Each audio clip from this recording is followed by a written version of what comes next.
ऋग्वैदिक as पढ़ रहे थे ना, तो ऋग्वैदिक काल में सारी चीजें क्लियर हो पा रही, हम ये देख पा रहे हैं सोसाइटी कैसे मूव कर रही है, और जो मेन पर्पस है वो मेन पर्पस क्या है, वेल्थ है। मेन पर्पस क्या है, तो पर्पस धन है, क्योंकि उस समय की सोसाइटी के कहीं से भी क्या है, इकोनॉमिक कंडीशन अच्छी नहीं है, ये चीजें समझ पा रहे थे। तो ऋग्वैदिक एज को लेकर हम बात करें, ठीक है। आप थोड़ा आगे आ जाओ, है ना। मेरी जो क्लास, चूंकि इसके बाद कंटिन्यू क्लास रहती है, और ऑनलाइन की क्लास में आप पता ही है कितना जोर से बोलना होता है, वो पूरी स्थिति तो रहती है। आप फर्स्ट क्लास है आपकी, मतलब आप नए हो कि मैं नया हूँ आपके लिए, मतलब मैं नया हूँ कि आप नए हैं। अच्छा, मेरे से बात होती है आपकी? अच्छा, क्लास की है, ओके। तो ऋग्वैदिक एज की बात अगर करें, तो ऋग्वैदिक काल को लेकर हम जो बात कर रहे थे, तो उसके जस्ट पहले हम न्यूलिथिक पे चल रहे थे, नवपाषाण काल। तो नवपाषाण काल पे हम क्या समझ रहे थे कि नवपाषाण काल में मानव क्या कर रहा था।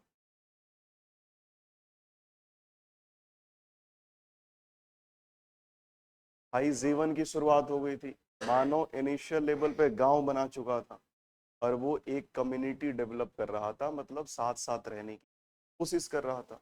तो वहीं से हम देखते हैं अस्थाई जीवन की शुरुआत हो गई, और जब अस्थाई जीवन की शुरुआत हुई, तो फिर उस अस्थाई जीवन से आगे धीरे धीरे यात्रा बढ़ रही है।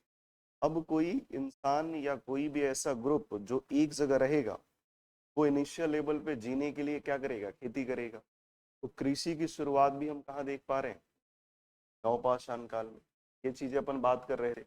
अब जब कृषि हो गया, खाने के लिए खेती हो गई, घर हो गया खाने के लिए खेती हो गई, घर हो गया, तो मानव वहीं पे रहेगा ना, मक्कड़ जीवन तो व्यतीत नहीं करेगा, क्योंकि जो मेन चीज है, बेसिक नीड्स फुलफिल है, मानव एक साथ रह रहा है तो सुरक्षा भी मिल रहा है, ठीक है?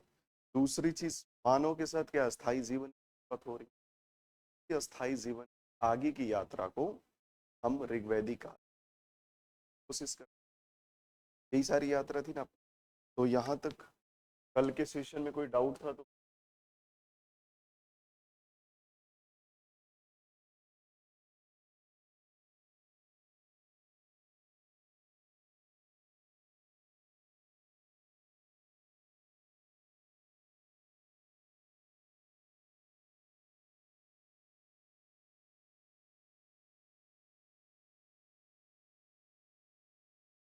थोड़ा सा ध्यान से देखते जाना है ना, फिर जो नहीं डाउट, जो समझ में नहीं आया पूछ। नवपाषाण काल में हम क्या देख रहे थे,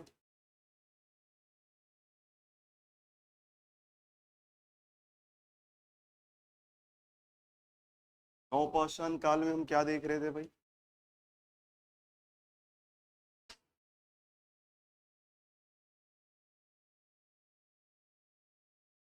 आप जब यहाँ रहते हैं, तो आपका यह स्थाई पता है, शायद यही एग्जाम्पल हमने लिया भी था, है ना। तो स्थाई पता तो नहीं, तो जब भी वो आपसे स्थाई पता पूछता है, आप क्या कहते हैं? अपना घर का प्रॉपर, जहाँ गांव है, जहाँ शहर है, जहाँ मम्मी पापा रह रहे हैं, दादा दादी का जो घर है, यही है ना। भाई अस्थाई जीवन तो वही है, अस्थाई पता तो वही है। तो वहां पे आप क्या देख रहे हैं, पहले समझ लेते हैं फिर लिख लेना भाई, पहले समझ। वहां पे आप क्या देख रहे हैं कि गांव में हमारी अपनी खेत है, और वहां पे कृषि हो, है ना। कोविड में कुछ भी नहीं था तो हमारे पास खेत थे, तो लोग फिर से गांव में खेती करना स्टार्ट कर दिए। कुछ लोगों ने, आपने सुना होगा बातचीत में, कहा था कि हम शहर नहीं जाए, यहीं खाएंगे, जिंदगी रहेगी तो फिर बड़ी बात रहेगी। ऐसा आपने देखा नहीं देखा? देखा। तो स्थायी जीवन अगर आएगा, तो इसका मतलब कि यहाँ पे गांव का विकास होगा, और विकास तो तभी होगा जब शुरुआत होगी। लिखना नहीं, अभी समझ लेना, क्योंकि ये सारे पॉइंट्स आपके हैं। शुरुआत तो तभी होगी, ठीक है। तो एक गांव का विकास, दूसरा क्या हो गया, एक होता है पढ़ना, कैसे भी पढ़ रहे हैं, आज यहाँ पढ़े, कल रूम पे पढ़े, परसों गांव चले गए, वहीं पढ़ लेंगे। ठीक है, एक होता है प्रॉपर वे में पढ़ना, बढ़िया एडमिशन लिया, अच्छे टीचर मार्गदर्शन, लाइब्रेरी लगा रखे हैं, लाइब्रेरी जा रहे तो घर में ही ऐसा बना रखा है कि 8 घंटे 10 घंटे देने ही देने ना कर रखा है। तो दो पढ़ाई तो दोनों चल रही है, लेकिन ऑर्गेनाइज वे में कौन सी है? सेकंड वाला। तो ऑर्गेनाइज वे में जब सेकंड वाला है, जब आप वैसी चीजें करेंगे तो आपको लगेगा कि यार सफलता उतना भी ज्यादा टफ नहीं है जितना लगता है, अगर इसी प्रक्रिया से डेली पढ़ा जाए तो। लेकिन आप कुछ भी पढ़ेंगे तो आपका माइंड फ्रस्ट्रेट हो, ऐसा नहीं कि आप पढ़ नहीं रहे हैं, पढ़ रहे हैं लेकिन आपको कुछ आउटपुट समझ ही नहीं आ रहा। इसीलिए तो कहा जाता है ना, बहुत ऑर्गेनाइज वे में पढ़िए, कम पढ़िए लेकिन सही। सुना है ना आपने ऐसी सारी चीजें। तो कृषि की शुरुआत हो रही है, लेकिन कैसे? फर्स्ट कंडीशन वाली, कैसे भी शुरुआत हो रही है, कहीं कुछ थोड़े बहुत क्या कर दिया, थोड़ा बहुत उसमें कृषि, उसमें क्या किया, फसल डाल दिया जिससे हमारा पेट। ठीक। तो जब जब भूख लग रही है, जब जब हमारे पास संसाधन कम हो रहे हैं, तब तक हम कृषि क्या कर रहे हैं, खेतों को क्या कर रहे हैं, धीरे धीरे जुताई करने का प्रयास कर रहे हैं। ठीक। लेकिन क्या कृषि गेहूं आप हमेशा बो दोगे? के लिए मौसम तो होगी, फसल होगी, बहुत सारी चीजें हो जाती हैं अब के समय।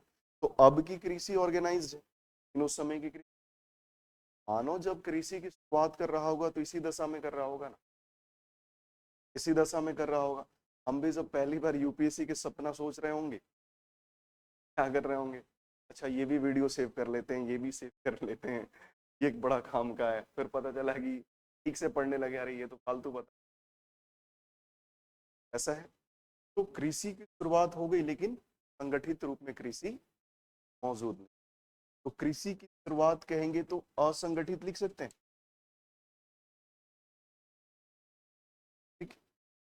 अब देखो आगे की यात्रा, अब यही सारी चीजें, अस्थाई जीवन धीरे धीरे आगे बढ़ने लगा, और अस्थाई जीवन आगे बढ़ने लगा तो एक ऐसा काल आ गया जिसे हमने क्या कह दिया, वैदिक काल। ऋग्वैदिक काल में भी क्या कंडीशन, तो यहाँ भी ग्रामीण सभ्यता मौजूद। जब भी हम ग्रामीण सभ्यता कहेंगे, आप बताओ कि गांवों का विकास, और फिर कहेंगे ग्रामीण सभ्यता, तो सभ्यता हमें हमेशा बड़े क्षेत्र को क्या करेगी, सभ्यता हमेशा बड़े क्षेत्र। कोई भी ऐसी सभ्यता बताइए जिसने बड़ा क्षेत्र नहीं ग्रहण किया हो, बड़ा समुदाय नहीं ग्रहण। सिंधु घाटी सब, पाकिस्तान से लेकर भारत तक उसका है प्रमाण। आकार बड़ा है, क्षेत्रफल बड़ा है, लोग रह रहे होंगे तभी तो बड़ा है। फिर उधर देखिए मेसोपोटामिया की सब, कभी से मिस्र की, नील नदी की, मिस्र हो, तो नील नदी छोटी नदी तो सबसे लंबी नदी, और सबसे लंबी नदी पर उस मिस्र है, तो वो कोई मुखर्जी नगर टाइप की तो, इतना तो है ना क्लियर। तो इसका मतलब जब भी सभ्यता की बात करेंगे, का आकार बड़ा होगा, और उसका आकार जब बड़ा होगा तो कहीं ना कहीं आप इस बात को समझो कि अब वो एक जगह, जैसे पहले नौपाषाण में क्या था, थोड़ा बहुत मुखर्जी नगर है, थोड़ा बहुत फिर आगे क्या है, लाल किला के पास का एरिया है, थोड़ा बहुत नोएडा का एरिया है, तो अलग अलग है। लेकिन अब वो पूरी सभ्यता ग्रामीण हो, का मतलब क्षेत्र बढ़ गया, आकार बढ़ गया, और फिर लोगों, तो एक सभ्यता फॉर्म हुई, ग्रामीण सभ्यता। और उस घटना को, काल को क्या कह दिया हमने, वैदिक, ऋग्वैदिक काल। ठीक है। अब इस ऋग्वैदिक काल में कंडीशन, अभी भी ग्रामीण सभ्यता तो हो गई है, लेकिन कृषि अभी भी क्या है, असंगठित है।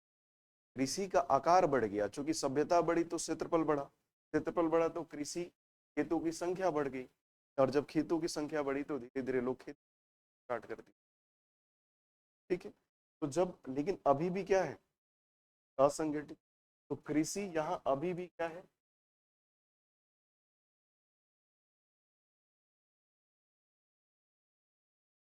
और जब कृषि यहाँ अभी भी असंगठित है तो अधिशेष उत्पन्न हो पाएगा, सरप्लस आ पाएगा, का उत्पादन आ पाएगा, अतिरिक्त उत्पादन। और जब अतिरिक्त उत्पादन नहीं आएगा तो फिर क्या होगा, फिर इकोनॉमी तो है वही, जो पहले चीजें चल रही थी वही सारी चीजें चलेंगी। तो यहाँ पर अब देखो, अगर कृषि असंगठित है इसका मतलब यहाँ कृषि अर्थव्यवस्था उपस्थित होगी। अर्थव्यवस्था का मतलब ही है आप लेन देन कर रहे हैं, आप बाजार में बाजार प्रणाली से जुड़ गए हैं, आप उससे बेनिफिट ले रहे हैं। लेकिन यहाँ तो अभी असंगठित है। पढ़ाई संगठित होगी तभी तो आप सपना देख सकते हो कि ऐसे पढ़ेंगे तो आईएएस बन, और नहीं होगी तो फिर आपको कई ऐसे वर्ग मिलेंगे, 90% मैं कह रहा हूँ, जो आप देखना वो सभी लोग आईएएस बन रहे हैं बातों से, लेकिन पढ़ने के नाम पे 4 घंटे लाइब्रेरी और 10 घंटे बाहर। एक समय के बाद आदमी को पता चल जाता है कि मेरे से नहीं होगा, तो फिर वो अपने आप को छुपाने के लिए नई नई बहाने, नई नई दुनिया को गढ़ने लगता, और उसमें या तो आपको मोटिवेट कर देगा, नहीं तो आपको फ्रस्ट्रेट। तो आप जो सीनियर से सजेशन लेते हैं बच्ची, ठीक है, कोई कोई एक आध से लिया जा सकता है, इसका संघर्ष ज्यादा है जो वाकई पढ़ता है, लेकिन उनसे मत लीजिए जो माहौल बनाते। और आपको इतना तो समझ है कि 2 मिनट बात करने से पता चल जाएगा कि ये माहौल बनाने वाला है कि पढ़ने, इतना तो पता चलता ही है, पता चलता है ना। तो ऐसे बाबाओं से दूर रहें, ठीक है। तो देखो, कृषि अर्थव्यवस्था की बात करें, गांधी विहार में सबसे ज्यादा बाबा पाए जाते हैं, क्योंकि जो बाबा नेहरू विहार थे वो गांधी विहार चले गए, तो उधर जो रहते हैं बच के रहना है ना।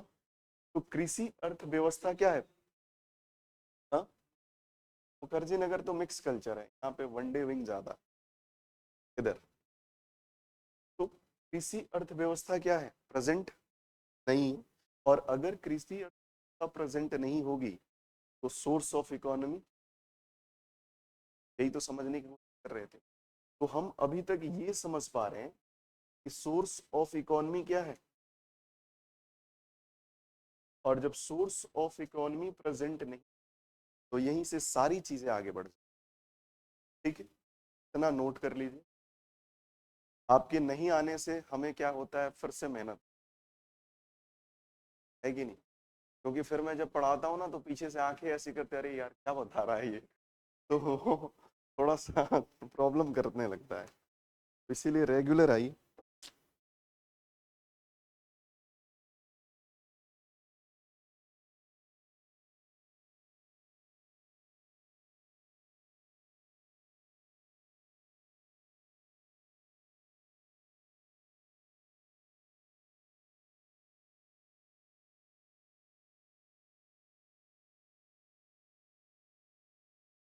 बहुत समझ के लिखना।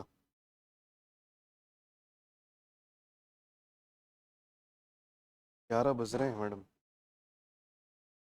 लेट उठी हैं आज आप, इतना लेट कैसे हो गया। अरे एक आध महीने की क्लास है ना मेरी, तो थोड़ा टाइम से आ जाओ, फिर आते रहना अपने हिसाब से।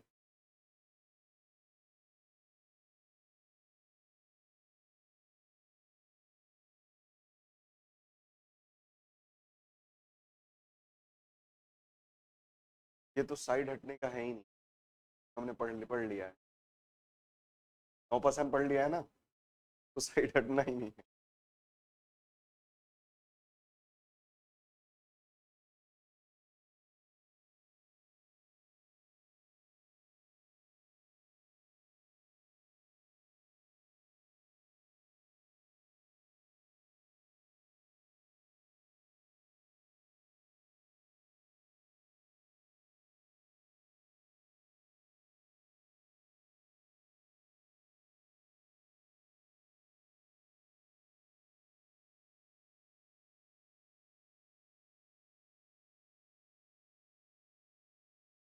हो गया।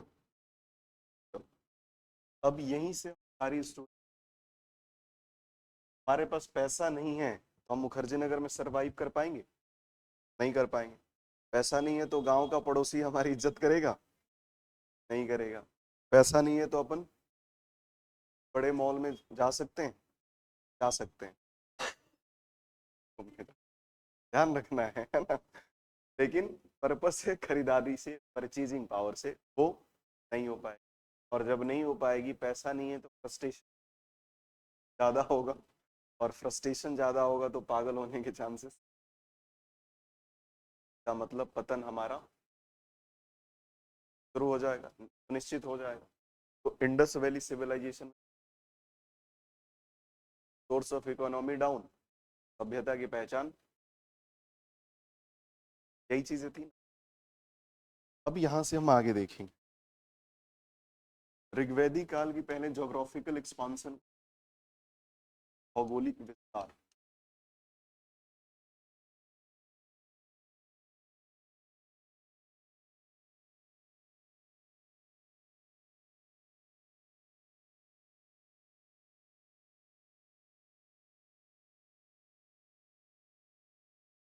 देखो, सबसे बड़ी बात है नॉर्थ साउथ।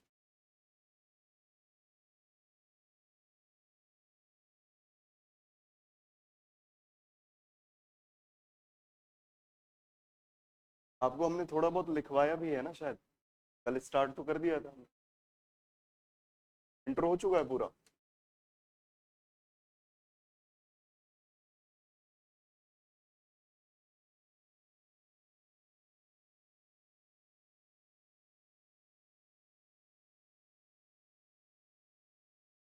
देखो, दो चीजें ज्योग्राफिकल एक्सपांशन पे हम देखेंगे।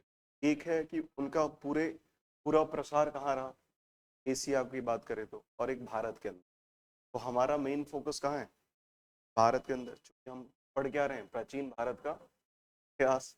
हम ज्यादा फोकस कहाँ दें,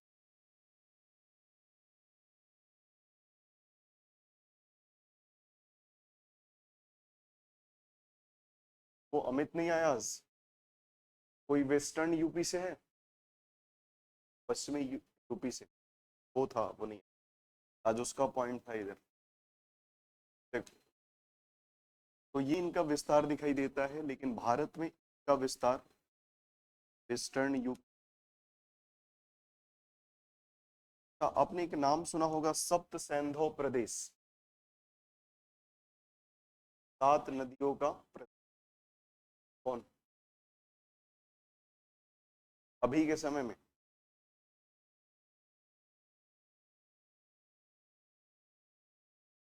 तो अभी के समय भारत के संदर्भ में बात करें तो आधुनिक पंजाब है ना, कह सकते हैं। तो इनका विस्तार कहाँ दिखाई देता है,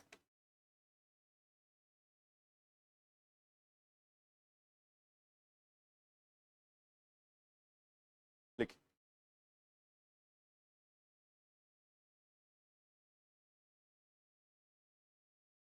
हिमालय, हिमालय।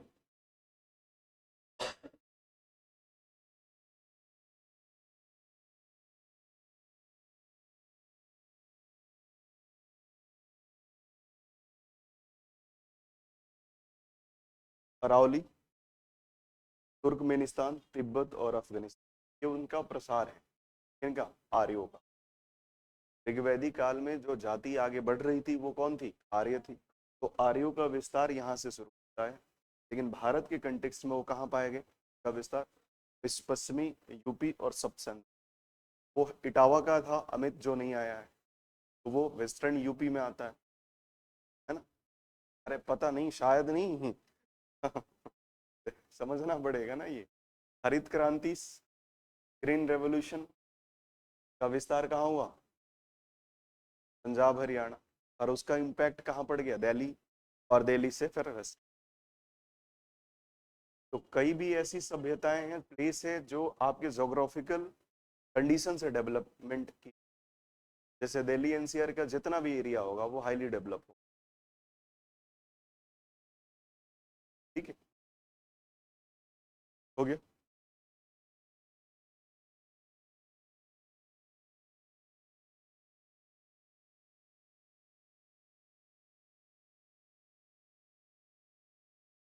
तुर्कमेनिस्तान देश का नाम है, विस्तार है उनका, है ना। जैसे हम जैसे हम लोग जब छोटे थे तो तुम कहाँ कहाँ घूमने गए हो, याद आ रहा है, तो ये कहता था मैं हैदराबाद गया हूँ। हम लोग सोचते यार इतना दूर कैसे जा सकते, फिर पता चला उसके रिलेटिव्स उधर। उसका विस्तार घूमने का कहाँ तक है,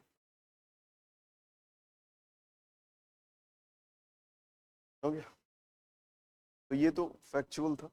यहाँ से अपनी कंडीशन को फिर स्टार्ट करते हैं।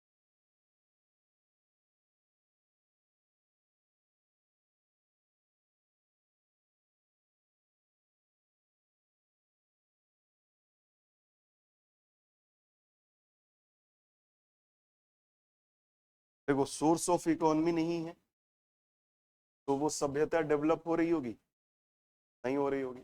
अगर वो सभ्यता डेवलप नहीं हो रही होगी तो ऋग्वैदिक काल में किसका सुशासन, ट्राइबल सोसाइटी,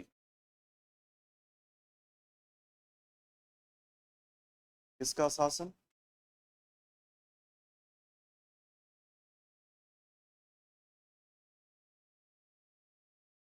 ठीक, अगर पैसा नहीं है, देखना कोई लोग इतना गंदा रहते हैं, आपको लगता है कि आदिवासी हो, आदिवासी हो क्या तुम, आम बोलचाल की भाषा में। हाँ, आम बोलचाल की भाषा में क्यों कह रहे हैं हम, अगर वही पैसा आ गया तो बहुत संघर्ष किया है इसमें, है ना। लेकिन अगर सोर्स ऑफ इकोनॉमी डाउन है, खाने तक के पैसे नहीं, पर कंडीशन क्या है खराब, तो एक तरह से क्या है, कबीलाई समाज है। कैसे रह रहे हो गंदे तरीके जैसे। आप आप स्टेशन जब जब यात्रा कर रहे होगे तो स्टेशन देखा होगा, पास में कुछ ऐसे लोग रहते हैं जो ढोलक वोलक बजाने लगते हैं। देखा आपने, वहीं पे वो रहते हैं तंबू वम्बू डाल के, नहीं देखा, देखा। तो तंबू फिर वो 10 दिन बाद वहां से गायब हो जाते, कहीं और चले गए पैसे की खोज में, पेट भरने, यही होता है। तो वही कबीलाई समाज का यहाँ शासन था। शासन क्यों होगा, क्योंकि सोर्स ऑफ इकोनॉमी डाउन थी। अब जब बताओ कि पूरी ऋग्वैदिक काल में सबकी सोर्स ऑफ इकोनॉमी डाउन है, कि बॉम्बे ऐसा देश है जहाँ पे पहली बार क्या आया, आर्थिक मंदी, तो वहां पे पिज्जा खाने के लिए लोग पूरे रिक्शे में पैसे भर के जा रहे थे, तो पूरे रिक्शे में पैसे भरने से एक पिज्जा मिल रहा था। ठीक है, रिसेशन तो ऐसे ही आता। तो कबीलाई समाज है, तो ये कबीलाई समाज, अब पूरा का पूरा कबीलाई समाज, सोचो भारत पूरा कबीलाई है, तो भाई आप कहाँ से हो, हम कहाँ से, कैसे पता चलेगा। पैसा आया तभी तो हमने क्या किया, लेन बना दिया, सोसाइटी बना दिया, मार्ग बना दिया, नहीं तो पहचान ही नहीं थी, गांव का नाम तक नहीं पता है, कहाँ पता है, नहीं पता है, तो कैसे पहचान होगी। तो कबीले से पहचान, और कबीला बेस किस पे हो रहा था, गोत्र पे हो रहा था, क्लैन पे हो रहा था, कि भाई आप उस अमुक कबीले से आते हो तो आप सभी का जो ब्लड है एक ही। जिसको आज के समय में हमने कल बात करी थी कि उसको गोत्र कह दिया गया। आपने सुना होगा हिंदू धर्म में एक गोत्र में शादी नहीं, क्या माना जाता है कि हम एक ही पूर्वज, हमारे पूर्वज एक ही हैं, शायद हम भाई बहन या फैमिली का पार्ट रहे होंगे, ऐसा ट्रेडिशन है। और जब ऐसा ट्रेडिशन है तो कबीले की पहचान कैसे हो रही है, फैंस, इससे। अब मान लो कबीले की पहचान गोत्र से हो रही, इस कबीला का कोई तो एक सरदार रहा होगा, कोई मालिक तो रहा होगा जो शासन को चलाने की बात कर रहा होगा। जब वो स्टेशन के पास जो तंबू डाल के रहते हैं उसमें एक सरदार रहता है, आप नोटिस, जब लड़ाई होती है ना तो वही शांत कराता है। ये सब नजर रखनी पड़ेगी, कैसे काम चलेगा। लिखना वही है, एंशियंट हिस्ट्री में कुछ पढ़ वही पढ़ना है ना। हम लोग मॉम डैड के तो लड़के हैं नहीं, हमें आईएएस बनना है, गांव में काम करना है, डिस्ट्रिक्ट में काम करना है, तो हमें ये सब ध्यान रखना पड़ेगा ना। तो इस बात को ध्यान से सुनो कि इसका एक क्या होगा, चीफ होगा, चीफ होगा, और उसी चीफ को हमने क्या कह दिया, राजा कह दिया। यही कह रहे हैं ना। लेकिन राजा की पहचान, राजा जब भी हम बात करते हैं तो शक्ति की बात करते हैं। हमारे मन में एक नाम आ रहा है अशोक, तो आप क्या कहोगे, उसके पास बहुत बल रहा होगा।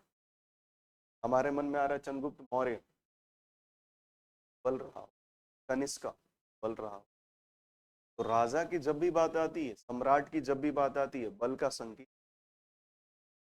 प्रधानमंत्री बल का संकेत, संविधान बल देता है, पावर देता है ना।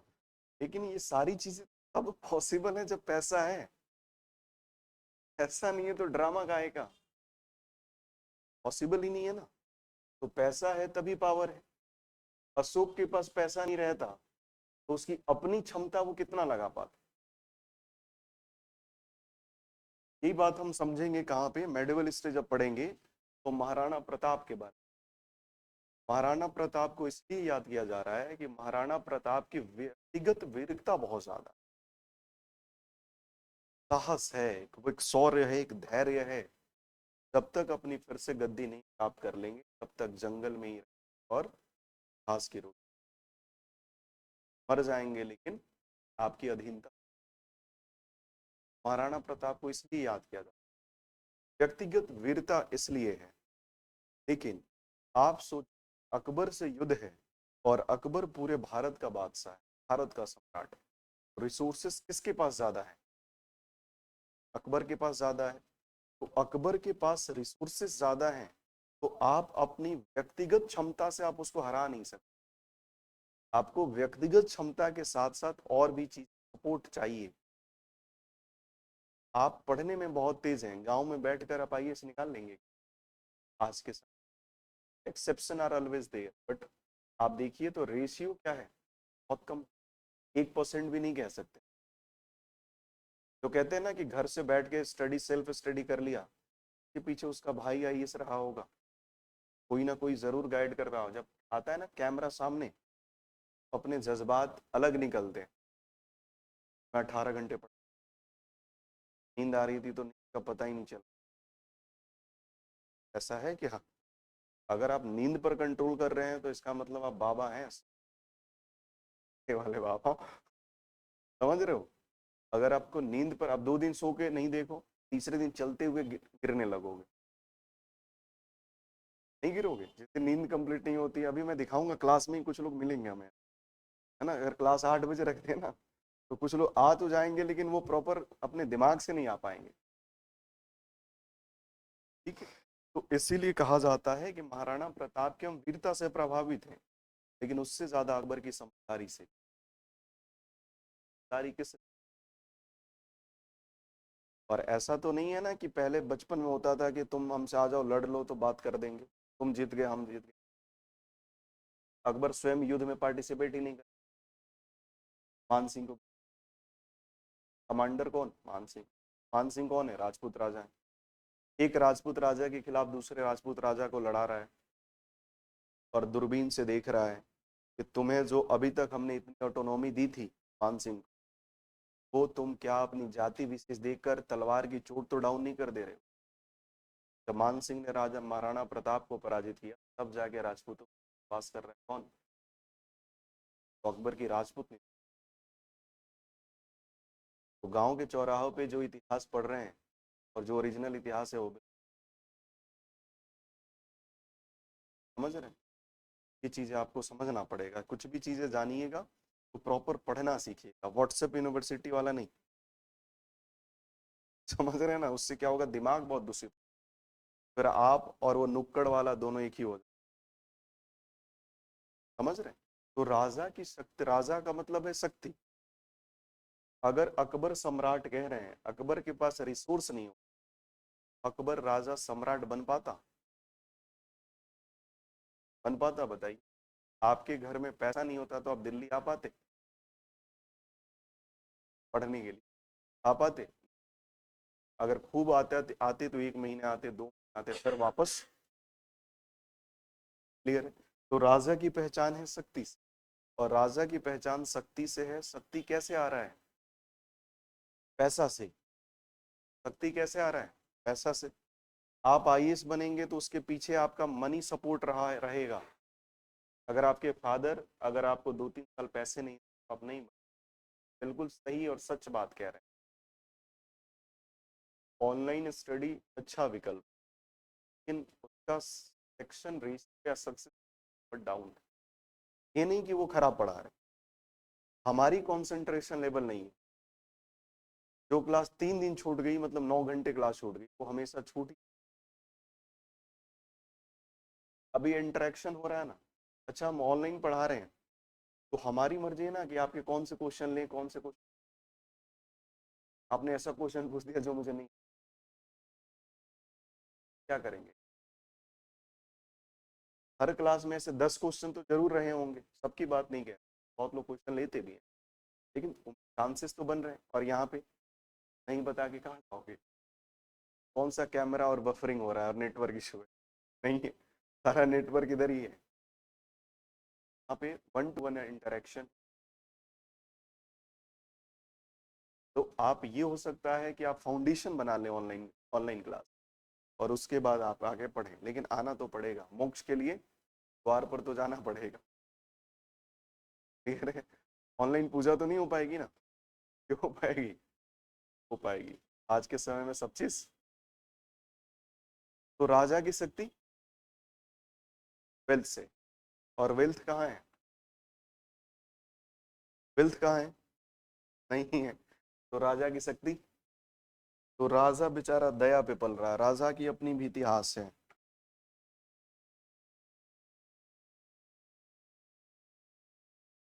जब सोर्स ऑफ इकोनॉमी नहीं, तो राजा की पहचान उस लेवल पे नहीं है जिस लेवल पे हम राजा को समझ रहे हैं। ठीक है। दूसरी बात, आप इस बात को देखिए कि दूसरी बात क्या है राजा के कंटेक्स्ट में, कि राजा इस क्या कर रहा है? कबीले का संरक्षक है। कबीले का संरक्षक कैसे? तो कबीले का संरक्षण ये इस वे में है कि ये राजा केयर टेकर का काम कर रहा है, यही है ना। और जब केयर टेकर का काम कर रहा है मतलब जैसे देख रेख का काम कर रहा है, और जब भी कोई आक्रमण हो रहा तो इस आक्रमण में युद्ध में राजा क्या कर रहा है? नेतृत्व देने का काम कर रहा है। राजा के पास अपनी सेना होगी? नहीं होगी। क्यों? Source of economy. तो राजा की अपनी सेना भी नहीं होगी।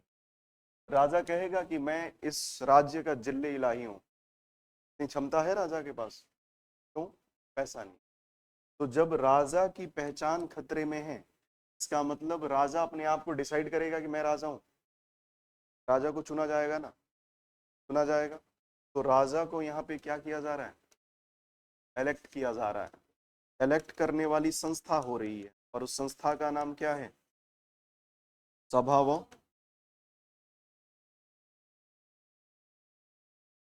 तो राजा किसकी दया पे पल रहा है? ऋग्वैदिक काल में वो कौन सी ऐसी राजनीतिक संस्थाएं हैं जो सबसे ज्यादा पावरफुल? सभा और समिति। क्यों? राजा को इलेक्ट कर। सोर्स ऑफ इकोनॉमी नहीं है, गांव में पैसा नहीं था तो दादा का लठ बहुत चलता, दादा से बहुत डर लगता। दादा कह दें कि खाना आज ये बनेगा तो ये, याद है? आपको नहीं याद है तो आप पापा से पूछिएगा, है ना, कि दादाजी गुस्सा हो गए तो ये मतलब एक नेशनल इशू बन, और गुस्सा हो गए वो सो गए, उनके उठने तक सब लोग वेट कर रहे हैं। समझ रहे हो? तो इसका मतलब ये है राजा के पास अपनी सेना नहीं है। राजा के पास अपनी सेना नहीं है तो राजा की पहचान ही खत्म। ठीक है। और जब राजा की पहचान खतरे में है तो राजा किसकी दया पे पल रहा है? सभा और सभा। तो जब पहले पैसा नहीं था, दादा की बात बहुत चलती थी, अभी पैसा आ गया है, तो आज के समय में दादा सिर्फ बच्चों के लिए एंटरटेनर बन गए। और हम क्या करते हैं कि अपने दादा को बहुत सारी फैसिलिटी दे देते हैं कि उनका हो, लेकिन उनसे सजेशन बहुत बड़े लेवल पे नहीं लेते हैं। और पहले हर बात, सोर्स ऑफ इकोनॉमी बढ़ गई तो हम समझते हैं कि हम ज़्यादा चालाक हैं, ज़्यादा समझदार हैं। समझ रहे हैं? तो कहने का सेंस, पहले परिवार में किस चलती थी? दादा की। दादा मेल थे, समाज किसको बिलोंग कर रहा था? पैट्रियार्की को, पितृ सत्तात्मक समाज को। तो सोर्स ऑफ इकोनॉमी नहीं तो सत्तात्मक समाज, और उन्हीं को कह दिया गया कुलप क्योंकि वही परिवार के मुखिया रहे थे। ठीक है, समझ पा रहे? तो ये चीजें हो गई राजा के बारे में। अब इस बात को देखो, एक और चीज, राजा की पहचान तो यहाँ तक आ गया, लेकिन आप इस बात को बताओ कि अब जब सोर्स ऑफ इकोनॉमी नहीं तो फिर सर्वाइवल कैसे होगा? दया भाव, दया दया तब होती है जब पैसा होता है। नहीं नहीं, पूरे समाज की बात कर रहे हैं, राजा की बात हो गई, अब कितना बात करोगे, बेचारा उसका अतीत है वो, अभी राजा बहुत पावरफुल है ना? बोलो। हम्म? खेती, चलो कृषि। अच्छा, यहाँ पे हम क्या लिखेंगे? कृषि अभ्यास, हम पढ़ने का अभ्यास कर रहे हैं, फिर हमें समझ में आ जाएगा कि इतने घंटे देना ही है, टाइम से आना ही है, तब वो पढ़ाई क्या होगी, व्यवस्थित रूप से चालू होगी। समझ रहे हो? का तबीयत बहुत ज्यादा खराब है, कर आ रहा है ये, वाकई उसकी सब फेस देखो, उसको पता चल जाएगा तुम। तो अगर आप क्लास के इंपॉर्टेंस को समझ रहे हो, मतलब तरीके से आप क्या कर रहे हो सारी चीजें, अगर आज मैं ये सारी चीजें नहीं करता, तुरंत आगे निकल जाता, तो अगर मैडम आपको समझ में तो आ रहा होगा जब आपने क्लास देखी होगी कल की, लेकिन उतना नहीं आता जितना इन लोगों को आ रहा। ऐसा तो नहीं है मैं अपने मन से सारी चीजें थोप रहा हूँ, मैं अपने क्लास में ऐसी चीजें करता हूँ, तो आपको उस लेवल पे नहीं आता, और उस लेवल पे नहीं, रेस में आप पहले ही पीछे। ये तो एक सब्जेक्ट की एक पार्ट की बात है, सोचो यूपीएससी में सब्जेक्ट ही सब्जेक्ट है, हमें अभी पूछ देना तो किसी को पूरा सिलेबस नहीं पता, मैं दावा कर रहा हूँ। अगर ऐसा है तो बताइए, हम सकते हैं, नहीं है ना? देखो, अब कृषि अभ्यास जारी है, आज मान लो कि क्या किया, थोड़ा सा हमने कुदाल से उसको क्या किया, मिट्टी निकाल दी, और उसमें जो भी फसल रुका वो सूख गई, खाएंगे क्या? घास, क्या खाएंगे? खत्म हो गया ना खेल। और जब खत्म हो गया तो भाई सोर्स ऑफ इकोनॉमी नहीं है, तो अर्थव्यवस्था के दूसरे क्षेत्र तलाश की जाए। तो पहले गांव में लोग, सुनना, गांव में लोग कहते थे सिर्फ मिल्क पी के सो जाते थे, कोई कहता था पानी में नमक डाल के पी जाते थे। इनिशियल, आज से बहुत ज्यादा पीछे नहीं बता रहा हूँ मैं, 50 साल पहले की बात बता रहा हूँ, 90s। जो लोग गरीबी से थोड़ा आगे बढ़े हैं, आप अपने फादर से पूछ कि मम्मी कैसे सारी चीजें मैनेज करते, ज्यादा संख्या में लोग भी थे, सबके पापा 3-4 भाई रहे होंगे, क्यों रहे होंगे? क्योंकि खेती करना था और खेती बल चाहिए, इसीलिए क्या हो रहा था, लड़का पैदा हो रहा था तो खुशी होती थी क्योंकि एक लठ बढ़ गया। सारी चीज इकोनॉमी डिसाइड करनी, तो बहुत आहत नहीं होना है, अरे यार ये कैसा फेमिनिज्म के खिलाफ बातें हो गई, हर जगह ठीक नहीं है, कुछ जगह तो होना ही चाहिए बात, लेकिन हर जगह। अब कभी महिलाएं खेती कर पाएंगी? आज कर पाएंगे, कर भी रही हैं, तो उस समय जब बैल नहीं होते थे तो इंसान को ही जोता जाता था, महिलाएं कैसे हो पाएंगी? समझ रहे हो? तो इसका मतलब कि सोर्स ऑफ इकोनॉमी के अलग अलग स्रोत तलाशे जाए। अगर मान लो कृषि पे भरोसा नहीं किया जा सकता है, हमारे पास 2 एकड़ खेत है और दोनों एकड़ में क्या हो गया, बाढ़ आ गई, और वही एक सोर्स है कमाने का, तो हम खा भी नहीं पाएंगे तो हम मर ही जाएंगे ना, है ना? तो इसके लिए किया गया कि काम करा जाए, पशुओं की तलाश की जाए, और पशु पहचान करके उनके महत्व को समझा जाए। पशु के महत्व को समझा जाने लगा, और इस पशुओं के महत्व में दो बातें। गांव में जिनके पास पैसा नहीं रहता उनके पास गाय रहती है, नोटिस करना, गांव में जिनके पास पैसा नहीं है भैंस रहती है, बकरी रहती है, यही तो रहते हैं। तो गाय भैंस बकरी क्यों रह रहे हैं? क्योंकि वो जिंदा रहेगी तो मिल्क देगी, मरेगी तो फिर क्या होगा, उसको ले जाएंगे, और जो ले जाएगा वो पैसे देगा नहीं तो उसके स्किन के पैसे देगा। ये बातें हैं कि नहीं? है ही। तो भाई यहाँ पर जो वाली जो पशु है उसका नाम क्या है, गाय। तो गाय सिर्फ मिल्क नहीं दे रही है, गाय का बच्चा बैल भी है, और वही बैल क्या हो रहा है, खेतों में जोते जा रहा है। समझ रहे? तो गाय का जो बच्चा है जिसका नाम है बैल,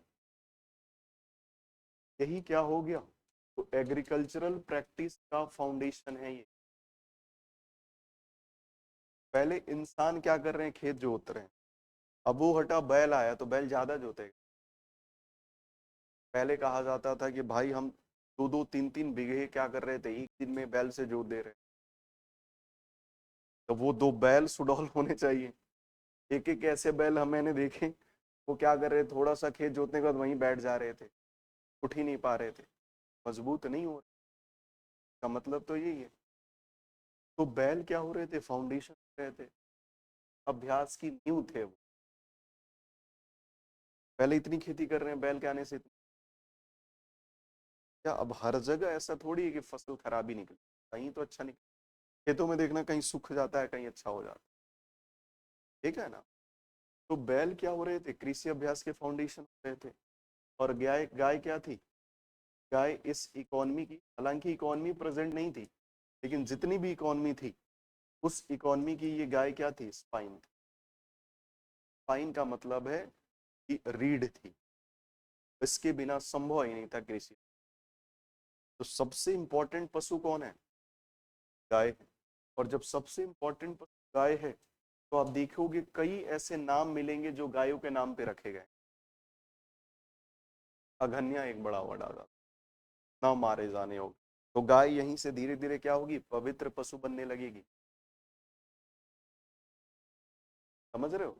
तो जब गाय पवित्र पशु बनने लगेगी, तो आगे एक धीरे धीरे, अब जब सभ्यता धीरे बढ़ती जाएगी, तो लोग इस बात को समझने पर फोकस होने लगे, गाय को धर्म से। और गाय को जब धर्म से जुड़ना शुरू कर, वो व्यवस्था क्या कहलाएगी, गाय माता बन। एक समय के बाद गाय हिंदू धर्म की क्या बन जाएगी, माता बन। और ये थोपा नहीं जाएगा, समाज खुद आगे बढ़कर क्या करेगा, आत्मसात करेगा। वो दौर होगा कौन सा, गुप्त का। जब गुप्ता एज पढ़ाएंगे तब हम बताएंगे कि गाय कैसे माता बनी, ठीक है। लेकिन जो प्योर फॉर्म है वो इकोनॉमी से रिलेट कर रहा है यहाँ से।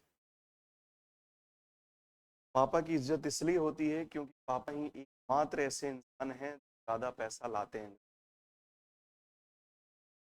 पापा एक समय के बाद रिटायर हो गए, पापा की उतनी इज्जत आने के टाइम, चाहे आप पापा से कितना भी प्रेम। इसलिए संत कह गए हैं कि ये दुनिया जो है बहुत सेल्फ। समझ रहे हैं? जब एथिक्स पढ़ेंगे तो आपको लगेगा कि यार ये फालतू हम इन चक्करों में पढ़े हैं, चला जाए कहीं आराम से तपस्या किया जाए, है ना। भारत के आसपास वैसे भी पहाड़ पठार बहुत है, कर ही निकला जाए, ठीक है। तो इस बात को देखना कि गाय के साथ ये इंपॉर्टेंस है। अच्छा दूसरा देखो, हम जिस गाड़ी से जाते हैं उस गाड़ी की बहुत हम क्या करते हैं, बहुत रेस्पेक्ट करते हैं। जैसे हम लोग जब घर जाते हैं तो हमारे साइड 1-2 ट्रेन ऐसी हैं जो बहुत फाइन ट्रेन है, वो आज तक के इतिहास में कभी लेट नहीं हुई, अगर वो रेलवे ट्रैक नहीं उखड़ा तो उसकी बड़ी इज्जत है और उसमें बड़ी जद्दोजहद रहती है, यार इसमें मिल जाए ट्रेन, वो टिकट तो बहुत। आपके साथ भी ऐसा होगा, 2-3 ट्रेन बड़ी फाइन होगी, हम सफर, है ना। तो हम सफर तो अब हम सफर हो गया है। जो राजधानी के एडवांस फॉर्म है उसे तेजस कह दिया गया है। तेजस एक बड़ी अच्छी ट्रेन मानी जा रही है, ठीक है। लेकिन बड़ी समस्या ये है, स्टार्टिंग जब हुई कई लोग जो ड्रॉप करने हैं वो अंदर ही बंद हो गए, क्योंकि ऑटोमेटिक वो क्या होता है, गेट ओपन होता है ऑटोमेटिक होता है, तो ज्यादा मिलने के चक्कर में अंदर से चले गए तो ये भी लॉस होता था। तो कई बार शुरू में माफी भी मांगनी पड़ी कि सरकार 1000 ही रुपए है, फाइन हो गया 5000। कई लोग जेल भी, टीटी के ऊपर डिपेंड हो गया, वो जेल भी चले गए या टीटी में, ठीक। तो अगर देखो जिस ट्रेन से हम जा रहे हैं, जो सवारी अपनी है उससे बड़ा प्रेम है। और जब बड़ा प्रेम है तो आर्यन किससे आ रहे थे, घोड़े से। तो घोड़े की भी चर्चा वो करेंगे ही करेंगे। और जब घोड़े की चर्चा करेंगे तो आप इस बात को देखिए, घोड़े की चर्चा के कंटेक्स्ट में जो भगवान के नाम रखे गए, वो ईश्वर के नाम किस पर रखे गए, घोड़े के नाम पर। तो आपसे जब भी पूछेगा कि ऋग्वैदिक काल में प्रमुख रूप कौन थे, पहला आएगा गाय और दूसरा आएगा, लेकिन पहला क्रम किसका, समझ रहे? तो यहाँ से इकोनॉमी बढ़ने की संकेत कर रही है, लेकिन अभी भी क्या है, प्रैक्टिसेस के दौर है। अभी भी हम अभ्यस्त होना चाहते हैं, समय पे आना चाहते हैं। 4 दिन आ भी रहे हैं समय, एक दिन फिर ये प्रयास है कि नहीं टाइम पे आना जरूर है ना। तो ये अभ्यास कर रहे हैं ना, अभ्यास ही तो कर रहे हैं, तो बुरा मानने वाली बात नहीं है, वो तो एग्जाम्पल में अपने कि वो ज्यादा समझ में आए। तो अभ्यास जिस दिन पूरा हो गया उस दिन बहुत सुखी हो जाए, तो वो अर्थव्यवस्था का रूप ले, व्यवस्थित पढ़ाई स्टार्ट हो जाए।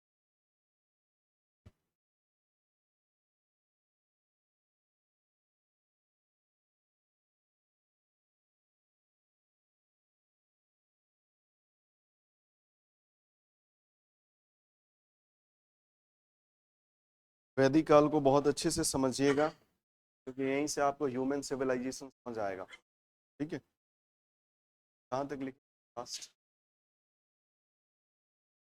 साहित्यिक स्रोत, ये हो गया था।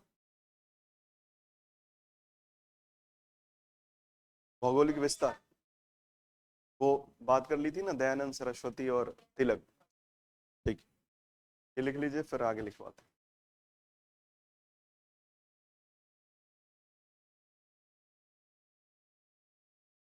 ये तो हो गया, नहीं हुआ? आज हमने बहुत ज्यादा समझ लिया। बताते रहना कि सर ये मतलब हाइजेनिक है कि नहीं है ना?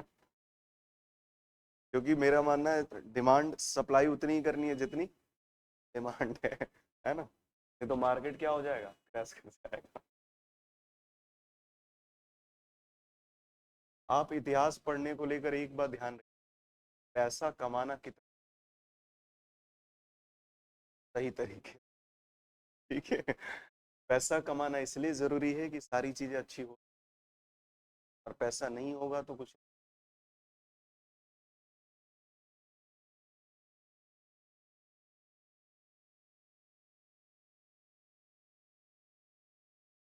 क्या होगा। आगे बढ़े।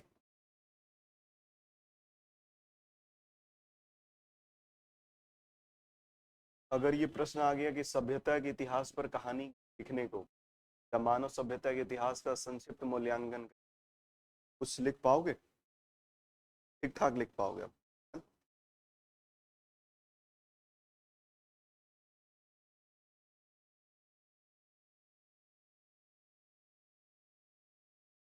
जल्दी करिए।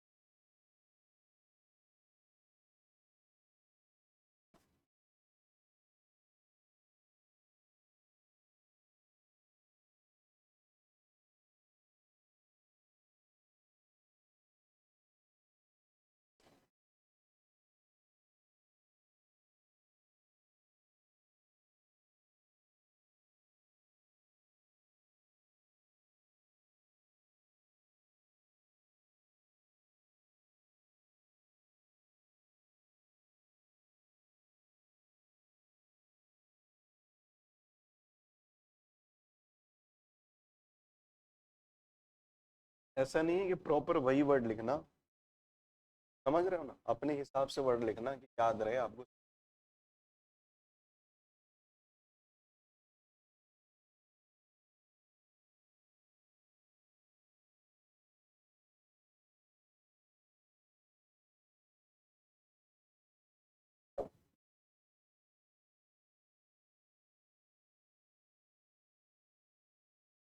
कि केयर टेकर है ना, केयर टेकर है।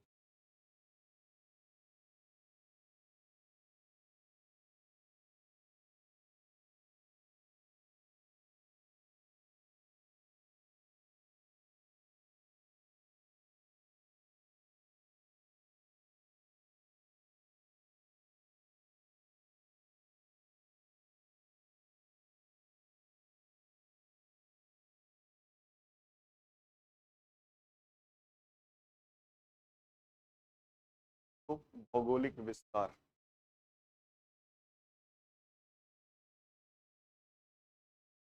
भौगोलिक विस्तार देखिए ऋग्वेद में आर्य, ऋग्वेद में आर्य निवास स्थल के लिए, ऋग्वेद में आर्य निवास स्थल के लिए सप्त सैंधव चित्र,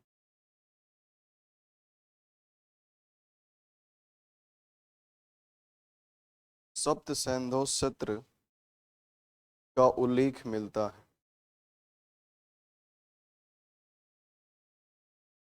चित्र का उल्लेख मिलता है वर्तमान पंजाब, जो आधुनिक पंजाब, जो आधुनिक पंजाब के विस्तृत भूखंड क्षेत्र है, जो आधुनिक पंजाब की विस्तृत भूखंड क्षेत्र है।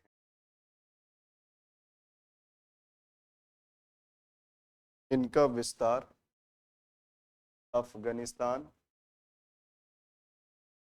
पंजाब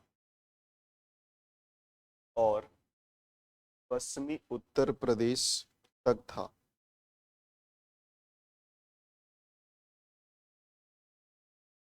नेक्स्ट लिखिए, सतलज से हो गया, पश्चिमी उत्तर प्रदेश, अफगानिस्तान, पंजाब और पंजाब, अफगानिस्तान,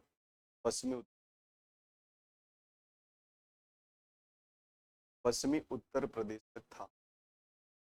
नेक्स्ट, सतलज से यमुना तक, सतलज से यमुना नदी तक का क्षेत्र, सतलज से यमुना नदी तक का क्षेत्र ब्रह्मवर्त कहलाता था, ब्रह्मवर्त कहलाता था।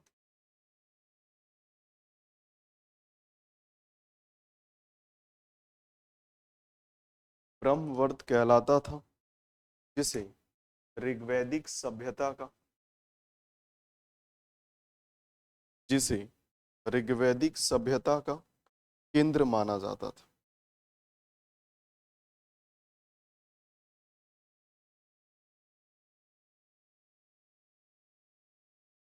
अगर हमने एक विस्तार लिखा है ना, विस्तार लिखा है ना कि उत्तर में कहा तुर्कमेनिस्तान, दक्षिण में अरावली, पूर्व में तिब्बत और इसी को हमें लैंग्वेज दे। लिखिए, ऋग्वैदिक आर्यों की पूर्वी सीमा, ऋग्वैदिक आर्यों की पूर्वी सीमा हिमालय और तिब्बत, उत्तर में तुर्कमेनिस्तान, उत्तर में तुर्कमेनिस्तान, पश्चिम में अफगानिस्तान,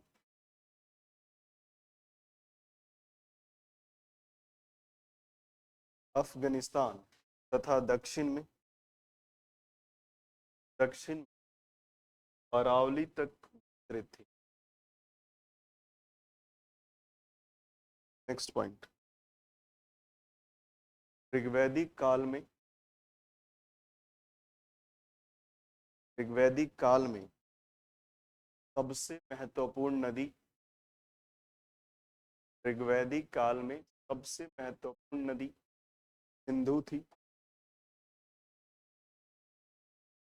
जिसका कई बार,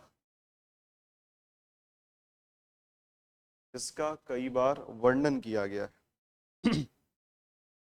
क्वेश्चन पूछेगा किस नदी का सर्वाधिक वर्णन मिलता है, कई बार को अंडरलाइन कर लीजिए। इसके अतिरिक्त गंगा का एक बार, गंगा का एक बार, यमुना का 3 बार उल्लेख किया। इसके अतिरिक्त गंगा का एक बार तथा यमुना का 3 बार उल्लेख किया गया।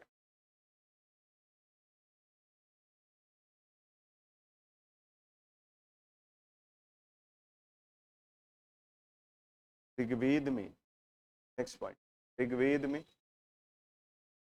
नदियों की कुल संख्या 25 बताई गई है।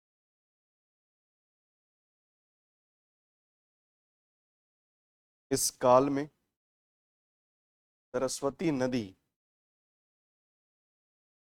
को सर्वाधिक पवित्र को अंडरलाइन, सर्वाधिक पवित्र बताया गया है।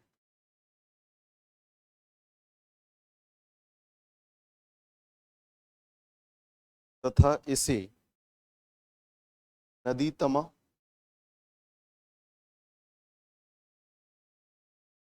तथा इसे नदीतमा नदीतमा की माता, नदीतमा, देवीतमा, नदीतमा ऑब्लिक देवीतमा कहा गया है।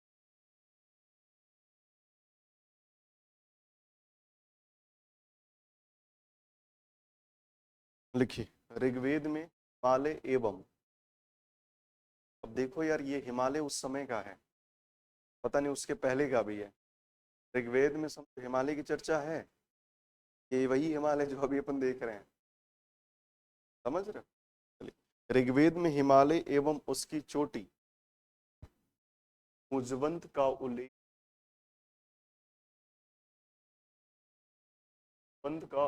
मिलता है।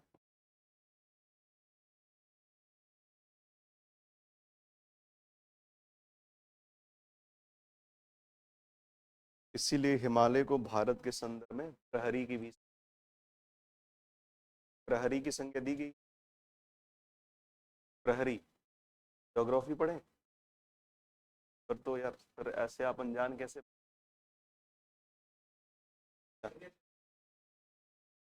क्या करता है वो? हवाओं को रोककर, आम भाषा में तो हम यही पढ़ रहे थे ना स्कूल में, हवाओं को रोककर बारिश कराता है। और हम फिर जब इस जर्नी में आए तो कहाँ से हवा रही है, लो प्रेशर कहाँ बन रहा है, हाई प्रेशर कहाँ बन रहा है, समझ में आ रहा है नहीं आ रहा है? आता है ना, बीच बीच में हम पूछा करेंगे। अभी जो वर्षा हो रही है कौन सी वर्षा है? हाँ,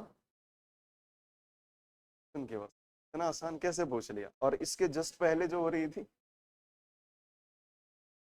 मानसून कब आया? जून में आ गया, चलो मई मान, मई में ही आया। इन मई के पहले वर्षा कौन सी होती? मई के पहले भी वर्षा हुई, अचानक आंधी आया, फिर पता नहीं हम उड़ भी गए, ऐसे ही आ रहे थे ना। कौन सी वर्षा है? क्या नाम है आपका? अच्छा, हम 5-6 बार नाम पूछते रहेंगे आपसे, फिर वो आ जाएगा, हमारी मेमोरी में आ जाएगा।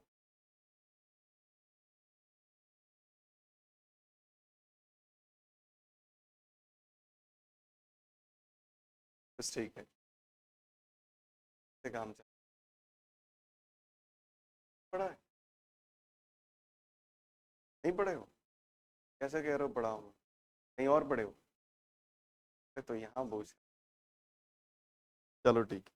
तो ये तो एक वर्षा की कहानी है, और भी बहुत सारी चीजें। चलो लिखो, कोई नहीं।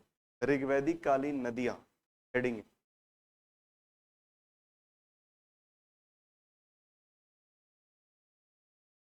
देखो 3 वे हैं पढ़ने के, प्रॉपर किताब, प्रॉपर नोट्स और प्रॉपर टीचर। ये 3 चीजें आप पहले फॉलो कर लीजिए, तो फाउंडेशन बेस है आपका। आपने एडमिशन फाउंडेशन में लिया, का मतलब ये कि आप अपने बेस को अच्छा करिए, ठीक है? ये 3 वे हैं, और इस तीनों को समझने के लिए क्या होगा, करना पड़ेगा। और फाउंडेशन में आप सिर्फ इतना करिए कि आपका कॉन्सेप्ट क्लियर रहे, और कुछ नहीं। बीच बीच में PYQs देखते रहिए, ट्रेंड देखते रहिए, मॉडर्न ट्रेंड देखते रहिए, क्वेश्चन का लेवल कैसे जा रहा है, किस डायरेक्शन में मूव कर रहा है, बन रहा है नहीं बन रहा है वो अलग बात है। मॉडर्न ट्रेंड देखिए, ट्रेंड एनालिसिस। बस यही 2 चीजें आपको करना है ड्यूरिंग क्लास। और जब ये दोनों चीजें हो जाए, कॉन्सेप्ट आ गया, ट्रेंड समझ ही रहे हैं, फिर उसके बाद आप मॉक्स लगाइए। सिर्फ आप क्या करिए, टेस्ट पेपर, 3 ही वे हैं। यात्रा आसान है, तो करने में बड़ी तपस्या, और कोई कुछ भी नहीं करना, बस ये 3 कर। मेंस के लिए क्या करना है, ये 3 कर लेंगे तो मॉक्स में तो भाई आंसर राइटिंग भी तो आएगा, तो प्रीलिम्स का अलग कर लीजिए, अलग आंसर डेली एक एक लिखिए। शॉर्टकट तो नहीं है ना, या फिर कोई ऐसा तो है नहीं कि उड़े और सीधे आए, सीधे लैंड किया सीधे सिलेक्शन नहीं है ना, बस ये 3 वे हैं और इसको फॉलो करिए। बाकी मैगजीन्स आ रही है, कौन से नोट्स आ रहे हैं, कोई फर्क नहीं पड़ता। अगर हमारा ये फाउंडेशन मजबूत हो जाए तो हम किसी भी किताब को ऐसे देखकर, नोट्स को देख के स्कैन कर देंगे, अरे ये थोड़ा सा ये बेसिक है, बहुत लोग फॉलो नहीं करते। आप इस पे देखिए, ऋग्वैदिक कालीन नदी, पहले लिखिए प्राचीन नाम, फिर लिखिए आधुनिक नाम। एक साइड लिखिए प्राचीन नाम, फिर एक साइड लिखिए वर्तमान नाम या आधुनिक नाम। लिखिए पौरुषनी नदी,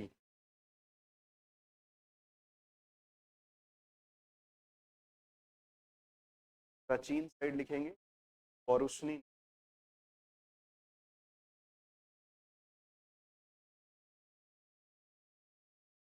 लिखिए रावी, रावी नदी। आधुनिक नाम क्या है इसका, रावी। ये सतुद्री,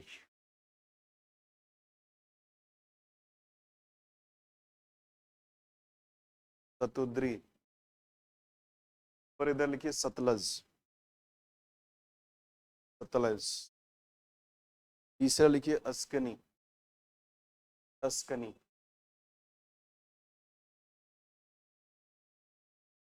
अस्कनी, इसको लिखिए चिनाब। फिर लिखिए वितस्ता, वितस्ता।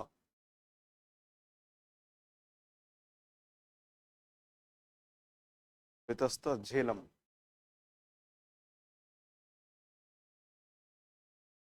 झेलम, झेलम नदी। झेलम को अंडरलाइन करिएगा वितस्ता के साथ। झेलम हमेशा चर्चा में रहता है, कश्मीर। ठीक, देखिए नेक्स्ट सिंधु। सिंधु नदी को सिंधु ही कहते हैं ना, लेकिन अभी इसको इंडस रिवर कह दिया, इंडस नदी। तो ये था थोड़ा बहुत फैक्चुअल, जहां से एक क्वेश्चन बनने के चांसेस हो जाते हैं कभी। ठीक है, नेक्स्ट लिखिए सामाजिक स्थिति, सोशल सिस्टम। Indus, Indus. इस काल का समाज, सामाजिक नेक्स्ट हेडिंग सामाजिक स्थिति। दिमाग को यहीं रोको, ठीक है, क्योंकि वो क्या हो रहा है ना, एक एक लाइन से कैप्चर कर पा रहा है इस। देखिए, इस काल का समाज एक जनजातीय कबायली समाज था।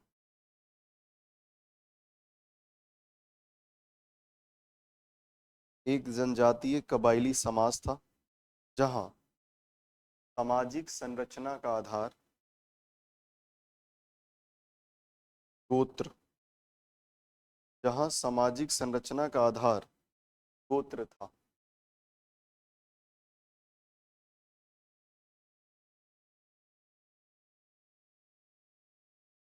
समाज की सबसे छोटी इकाई,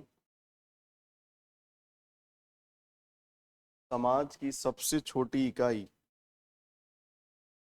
परिवार या कुल थी।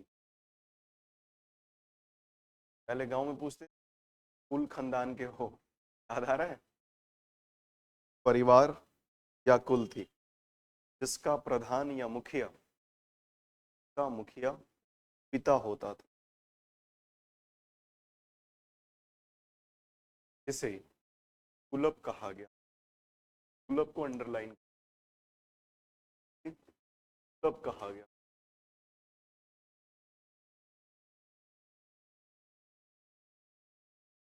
समाज संभवतः, समाज संभवतः पितृ सत्तात्मक था। ये भी अंडरलाइन जाएगा, समाज संभवतः पितृ सत्ता।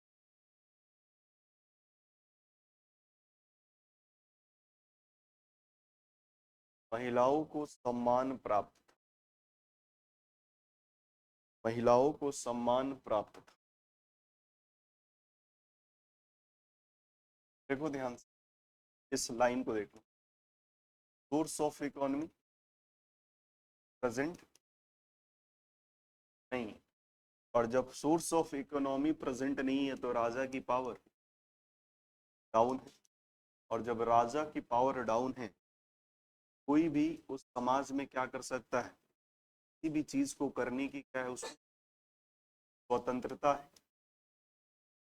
यहाँ पे महिलाओं को क्या मिल रहा है, तो महिलाओं को यहाँ स्वतंत्रता प्राप्त।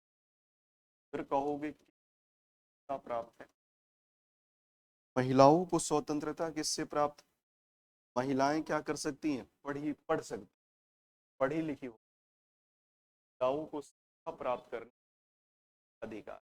तो महिलाएं यहाँ पे क्या होंगी, शिक्षा प्राप्त करेंगी। ठीक है, अब जब महिला शिक्षा प्राप्त करेगी तो वो क्या होगी, स्कॉलर रही। ठीक है, तो राइट टू अटेंड एजुकेशन। ठीक है, अब जो महिला शिक्षा, वो महिला क्या किसी से शादी कर ले, आजकल के समय में, अब बुरा मत मानिएगा, आजकल के समय में लड़कों की, तो ग्रामीण पृष्ठभूमि को अच्छे से जान रहे होंगे, पहले लड़कों की शादी कैसे होती, महादेव मिल गए हैं, है ना, अब नहीं हो, क्योंकि कई बार ऐसा हो रहा है लड़कियां ज्यादा पढ़ी लिखी हो जा रही हैं और लड़के वो बस खुद बोलना पड़ता है, कहाँ से हमारा लड़का, फिर वो शादी के 2 साल बाद पता चलता है उसकी वाइफ को, कह रही ये तो फेल है, कमा अच्छा रहा था इसलिए शादी हो गई। समझ रहे हो, दूसरा क्या है, कि दूसरा ये है, एक तरह से तो ये बात है, दूसरी बात ये है, जब वो उधर से क्या करें, एक तो कमा भी नहीं रहे हैं, और कमा रहे हैं उतना जितना अपना खुद का गुजारा नहीं हो रहा है, और उसमें भी वो क्या कर रहे हैं, दहेज, वो कह रहा है हम दहेज तो दे देंगे लेकिन बेस बताओ, कह रहा है हम लड़के हैं, तो कह रहा है और भी मिलेंगे ऐसे। तो पहले क्या था, पहले कुछ भी दे दिया जाता था तो जो दामाद थे उनको बहुत माना जाता था कि भाई तो रेडियो दे दिया, सुनने का मूड सही रहे तो सब चीज सही है, साइकिल दे दिया, दामाद जी को परेशानी। अब जो भी किया जा रहा है ना, तो पहले आपकी क्वालिटी, और गाँव में क्वालिटी की 2%, 2 से 3%, वो भी नहीं है, टेंडर वैल्यू लेके चल रहे हैं, क्योंकि अपन थोड़ा बहुत तो सम्मान के क्या, हाँ वही कह रहे हैं अपन। ठीक, दो चीजें हैं, लड़का क्या कर रहा है, चलो लड़का कुछ नहीं, लड़का के फादर क्या कर रहे हैं, अगर फादर ठीक है तो शादी हो। लेकिन ऐसे कितने लोग हैं गांव में जो लड़का भी ठीक है और फादर भी ठीक, ऐसे 20 लाख दहेज मिले, कहता है 20 लाख में मक्का ढूंढ ले।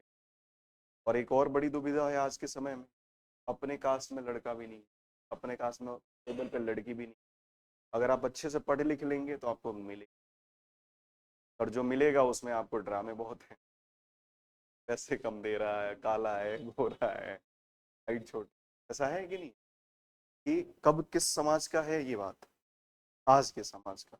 लेकिन उस समाज की, और वो लड़की खुद डिनाई कर रही है कि मैं इससे शादी करूंगी ही नहीं, क्यों, ये तो कम कमाता है मेरे से।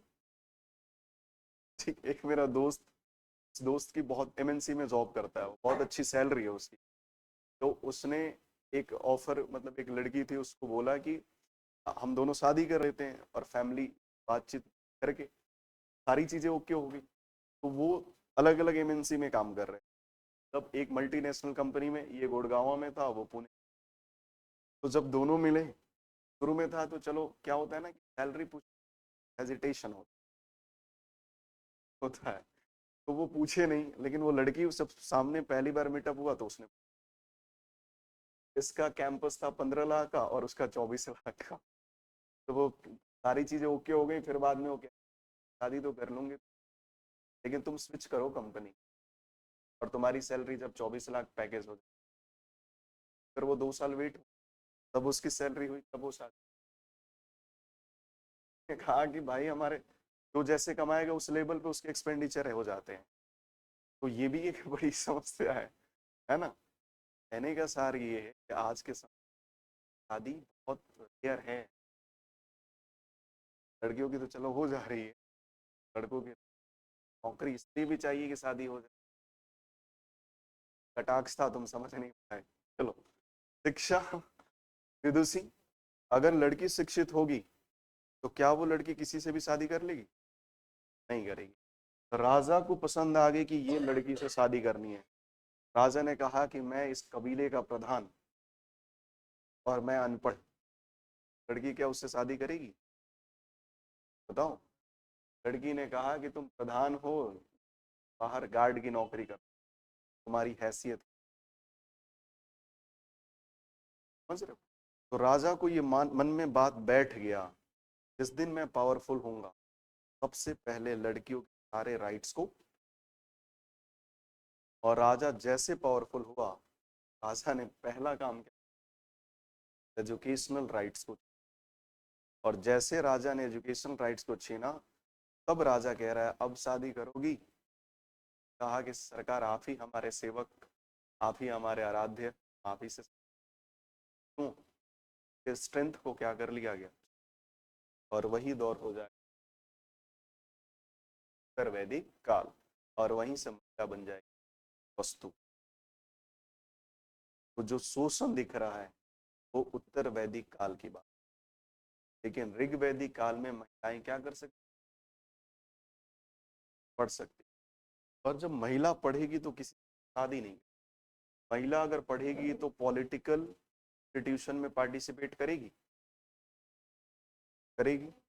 तो यहाँ पे भी महिलाएं देखोगे तो ये पॉलिटिकल असेंबली में पार्टिसिपेट कर रही हैं। पॉलिटिकल असेंबली कौन सी है? सभा और समिति, तो ये इसमें पार्टिसिपेट कर रही हैं। और इसीलिए हमने एक लाइन लिखा, क्या? महिलाओं को, अभी लाइन तो लिखा है, सम्मान प्राप्त। सम्मान इसलिए प्राप्त था शिक्षा। और आज के टाइम में ये गांठ बांध लो, आप अगर डिग्री वाले पढ़ाई कर रहे हो तो शादी वाली पढ़ाई, तो अब वो भी नहीं हो रही। हमारी लड़की क्या की है, तो एमएड की हुई, तो डिग्री ऐसे साइड कर देते। को भी पता होता है कि तुम क्या प्राइवेट से, बहुत सारी चीजें हैं नहीं है, ठीक है, तो वो साइड कर देते हैं। और एमए बीए सब फेल हो जाते है ना, दहेज दे रहे हो इस पे बात बन रही। लेकिन वही सोचो, अगर तुम वाकई सक्सेस हो, वाकई नौकरी मिल गई, फिर आपके फादर, आपके फूफा डील करेंगे कि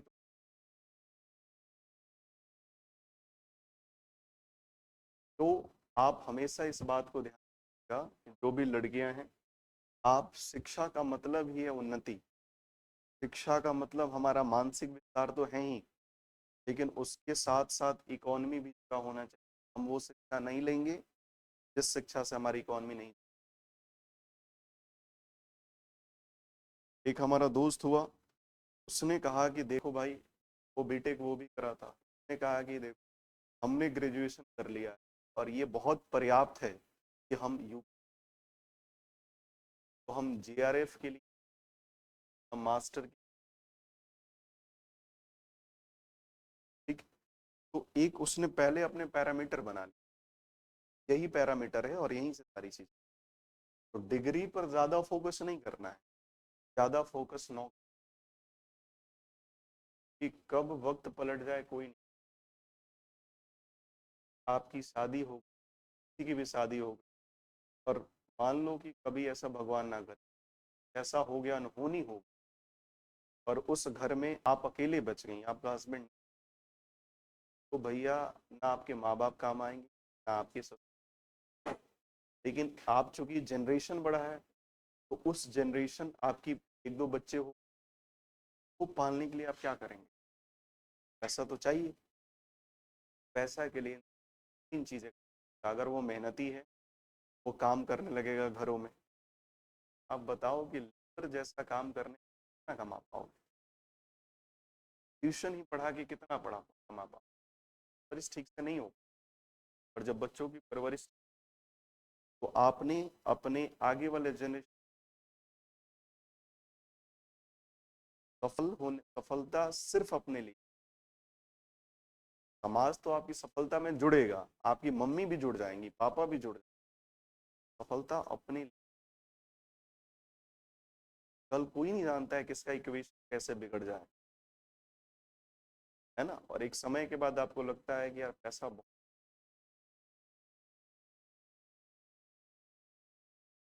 नौकरी लेके आप डिग्री बढ़ाते रहिए, नौकरी ले लेंगे तो डिग्रियां खरीद लेंगे। हमारे गुरु हैं, कहते हैं कि पैसा इस धरती पे पैसे सब चीज, डिग्री खरीद लो, डिस्टेंस लर्निंग कोर्स कर लो, ये मिलती है ना डिस्टेंस से, वहाँ एडमिशन चल रहा है, यहाँ पढ़ रहे हैं, ये भी सफल होना चाहिए। ये बात हमेशा ध्यान रखें, ठीक है। तो महिलाओं को शिक्षा पाने का अधिकार, और दूसरी तरफ सभा समिति में, पॉलिटिकल असेंबली पार्टिसिपेशन। तो महिला उस समय क्या हो रही है, स्ट्रॉन्ग है, फ्रीडम है, लेकिन उसी महिला को आगे क्या करेगा, ताज़ा वस्तु बनाने का काम करेगा और उसके एजुकेशन, और वहीं से महिला धीरे दासी बन जाए। वहीं से महिला को चौखट क्रॉस करना मना, चौखट समझ रहे हैं ना, जो गेट होता है, तो वो क्रॉस करना मना हो जाएगा। और महिलाओं की स्वतंत्रता को सीमित रखने के उसके ऊपर क्या कर दिया जाए, धर्म का आवरण लगा दिया जाएगा, लज्जा शर्म हया का आवरण लगा दिया जाएगा। सारी चीजें का मतलब ये नहीं है कि हम पढ़ लिए तो पहन के घूम रहे, ये भी समझ। सिविलाइज कल्चर में सिविलाइज तरीके, ठीक है। आपकी स्वतंत्रता का सवाल है तो आप नंग सकते हैं ना, नहीं घूम सकते। अगर आप समाज के व्यक्ति हैं तो आपको उसी वे में एक्ट करना होगा। हम जो चाहेंगे करेंगे, बिल्कुल करिए, आपको स्वतंत्रता प्राप्त है। लेकिन यार जब आप बाहर निकल रहे हैं तो आपके आपसे वो परिवेश भी प्रभावित हो। आप कुछ भी करिए ना, अपना रूम लॉक कर लीजिए, अपना घर लॉक कर लीजिए, जब सामने निकल रहे हैं तो परिवेश को प्रभावित मत, ये थोड़ा सा ध्यान, ठीक है। तो आप जब इंडियन सोसाइटी पढ़ेंगे तो आपको ये सारी चीजें पढ़नी पड़ेगी, समाज की कड़वी सच्चाई आपको समझ, और फिर आपको आगे बढ़ना, ठीक है। तो इंडियन सोसाइटी जो आपको पढ़ाएंगे वहां आप थोड़ा ध्यान से, ठीक है। तो महिलाओं को सम्मान प्राप्त, क्लियर है, लेकिन महिला वस्तु बन जाएंगी लेटर वैदिक, ये बात क्लियर होगी, अब लिख लीजिए। भाई भतीजे चचेरे, भाई भतीजे चचेरे, भाई भाई आदि के लिए तृप्त शब्द का प्रयोग, तृप्त,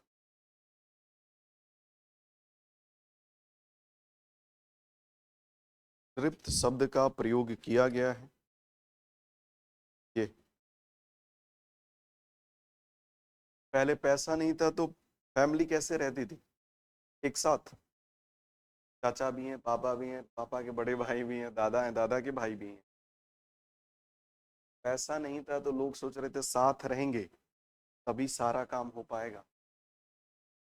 तो लोग कहते हैं कि पहले प्यार बहुत, प्यार नहीं था, पूरी थी, पैसा नहीं था। और चूंकि हम सब लोग साथ रहने लगे तो हमें आने लगा कि अच्छा परिवार इसी को। लेकिन जैसे पैसा बढ़ा, लड़कियों थोड़ा ध्यान से इस बात को सुनना, जैसे पैसा बढ़ा हमने क्या कर दिया, अरे बताओ तो, क्या कर दिया, अलग कर दिया। तो अभी क्या हो गया कि भाई हम दो हमारे एक, हम दो हमारे दो, बस। अभी के समय जो रिश्ते हो रहे हैं, रिश्ते में ये बात अलग से प्रोविजन डाला गया है कि शादी बात बताओ कि तुम हम और हमारे बच्चे अलग रहेंगे, तुम्हारे माँ बाप अलग रहेंगे। आज के समय ये अगर है तभी शादियां हो, कई लड़के इस बात को एक्सेप्ट कर भी रहे हैं। हम लोग तो ग्रामीण पृष्ठभूमि मर जाएंगे, लेकिन ऐसा नहीं हो पाएगा, होना भी नहीं चाहिए, कम से कम माँ बाप तो चलता है ना यार। तो शिक्षा का मतलब ये नहीं है कि आप बहुत ज्यादा क्या हो जाए, सुविधापूर्ण हो जाए। हाँ, इसमें एक और पक्ष होता है कि कई बार पेरेंट्स उस लेवल को की बात को नहीं समझ पाते हैं, को समझाया जाए, उनसे थोड़ी सी दूरी बना ली जाए, अलग कर देना, है ना। क्योंकि हम उस समाज से आते हैं जहाँ पे हमारी सभ्यता में इमोशन ज्यादा है। हम अमेरिकन कल्चर से नहीं आते। अगर हम अमेरिकन कल्चर से आते तो हम नहीं होता। हम हिंदुस्तानी कल्चर से आ रहे हैं तो हमारे साथ इमोशन, ठीक, तो थोड़ा सा इस बात पर ध्यान रखना है, थोड़ा बहुत ध्यान देना है। बहुत ज्यादा विसंगतियां हैं तो बातचीत हो सकती है, फिर भी वो समझेंगे भी नहीं, क्योंकि 35-40 साल के बाद दिमाग नई चीजों को एक्सेप्ट नहीं। इसीलिए आप देखना, आपके फादर से आप जिद करोगे ना तो आपके फादर गुस्सा हो जाएंगे, वो समझ नहीं पाएंगे। और आप सोचोगे समझ क्यों नहीं पाएंगे, उनका पाथ डिजाइन हो चुका, अब कोई भी बात उसी पाथ से होके जाएगी। चार रास्ते हैं, चार रास्ते हमें बहुत अच्छे से पता है, तो हम आंख बंद करके भी उस रास्ते पे चल लेते हैं, तो वही जो बातें आएंगी तो उसी पाथ से आएंगी। अच्छा है कि थोड़ा सा कभी कभी दूर, कभी कभी पास, है ना। ये सारी चीजें हमें थोड़ा ध्यान रखना है। अभी का जो कॉन्सेप्ट है न्यू लोकल फैमिली, और न्यू लोकल फैमिली थोड़ा सा अब ज्यादा है, क्योंकि देखो ये चीजें तब अच्छी लगती है जब पैसा है, जब सुविधाएं हैं, लेकिन जीवन में क्या होता है, उतार चढ़ाव आते हैं, और जब उतार आता है तब लगता है यार मम्मी का होना, पापा का होना, क्या कोई घट, ठीक है? चलो, तो थोड़ा सा इसको ध्यान रखना है, बाकी आपकी मर्जी। संयुक्त परिवार लिखें, संयुक्त परिवार की प्रथा प्रचलित।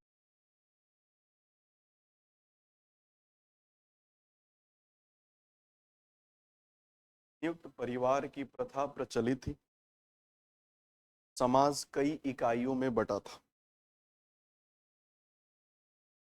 समाज कई इकाइयों में बटा था।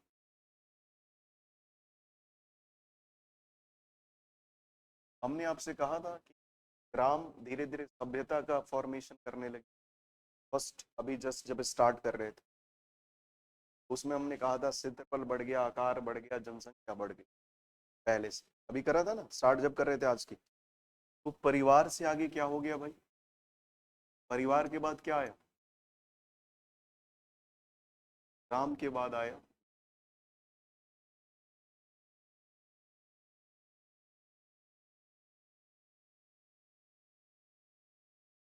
तो ऋग्वैदिक काल में यही आपको लिखना है, ये ग्राम कई इकाइयों में बटा था ना, की इकाई है। आपसे क्वेश्चन पूछेगा ऋग्वैदिक काल की सबसे बड़ी इकाई क्या रही, राजा की पहचान,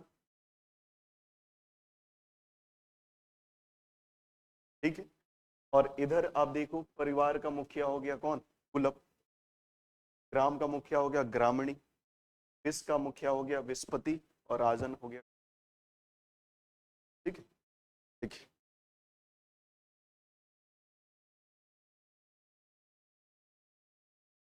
पुत्री के लिए, पुत्री के लिए इस काल में,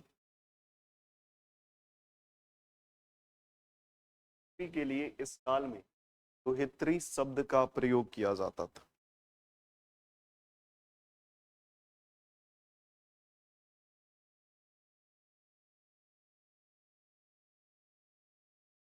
नेक्स्ट लिखिए, स्त्रियां उत्पादन व्यवस्था में, स्त्रियां उत्पादन व्यवस्था में अपना योगदान दे सकती थी,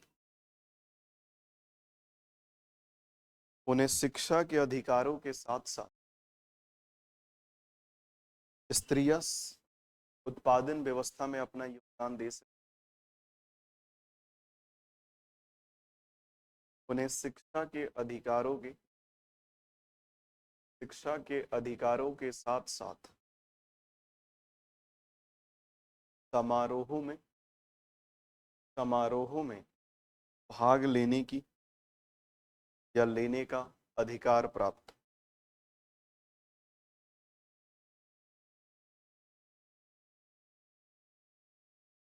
इस काल में भाग लेने का अधिकार प्राप्त था। इस काल में लोपा मुद्रा, इस काल में लोपा मुद्रा,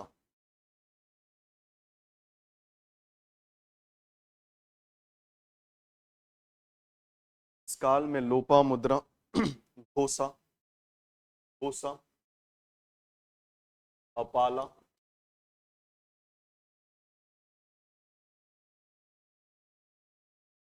कपाला व विस्वरा जैसी, व विस्वरा जैसी विदुषी स्त्री का उल्लेख, विदुषी स्त्री का उल्लेख मिलता।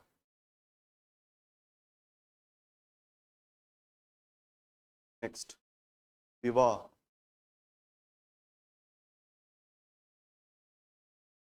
नहीं नहीं सामाजिक व्यवस्था नहीं चल रहा है ना।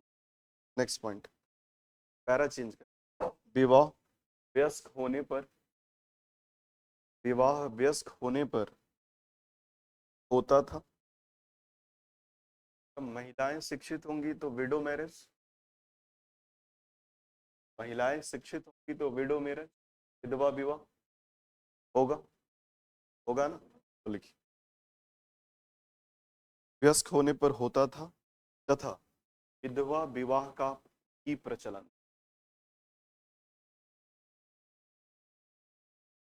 जिसका साक्ष्य नियोग शब्द से, विधवा विवाह का भी प्रचलन था जिसका साक्ष्य नियोग शब्द से मिलता है।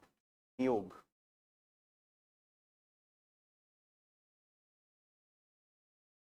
जिसका साक्ष्य नियोग शब्द से, ये नियोग शब्द ये होता था कि पहले गांव में आपने देखा होगा कि मान लो जिनकी शादी हुई उनके उनके हस्बैंड गुजर गए, तो उन्हीं से उस लड़की के छोटे भाई की शादी हो गई। ठीक है, इस व्यवस्था को क्या कहा गया? ठीक है, देखिए, दीर्घ काल तक। एक और बात बताओ, तो महिला शिक्षित होगी उसका अपना चुनाव है, वो शादी करेगी नहीं करेगी, उसका अपना चुनाव है ना। कई महिला, कई ऐसी गर्ल्स होंगी या वुमन होंगी तो शादी नहीं, अपना अपना तो चुनाव, और चुनाव है तो कब की बात है? जब वो शिक्षित है, तब वो इंडिपेंडेंट, तब उसके पास अपनी नौकरी। तो लिखिए, अविवाहित रहने वाली कन्या को दीर्घ काल तक, अविवाहित रहने वाली कन्या अमाजू कहा गया, अमाजू।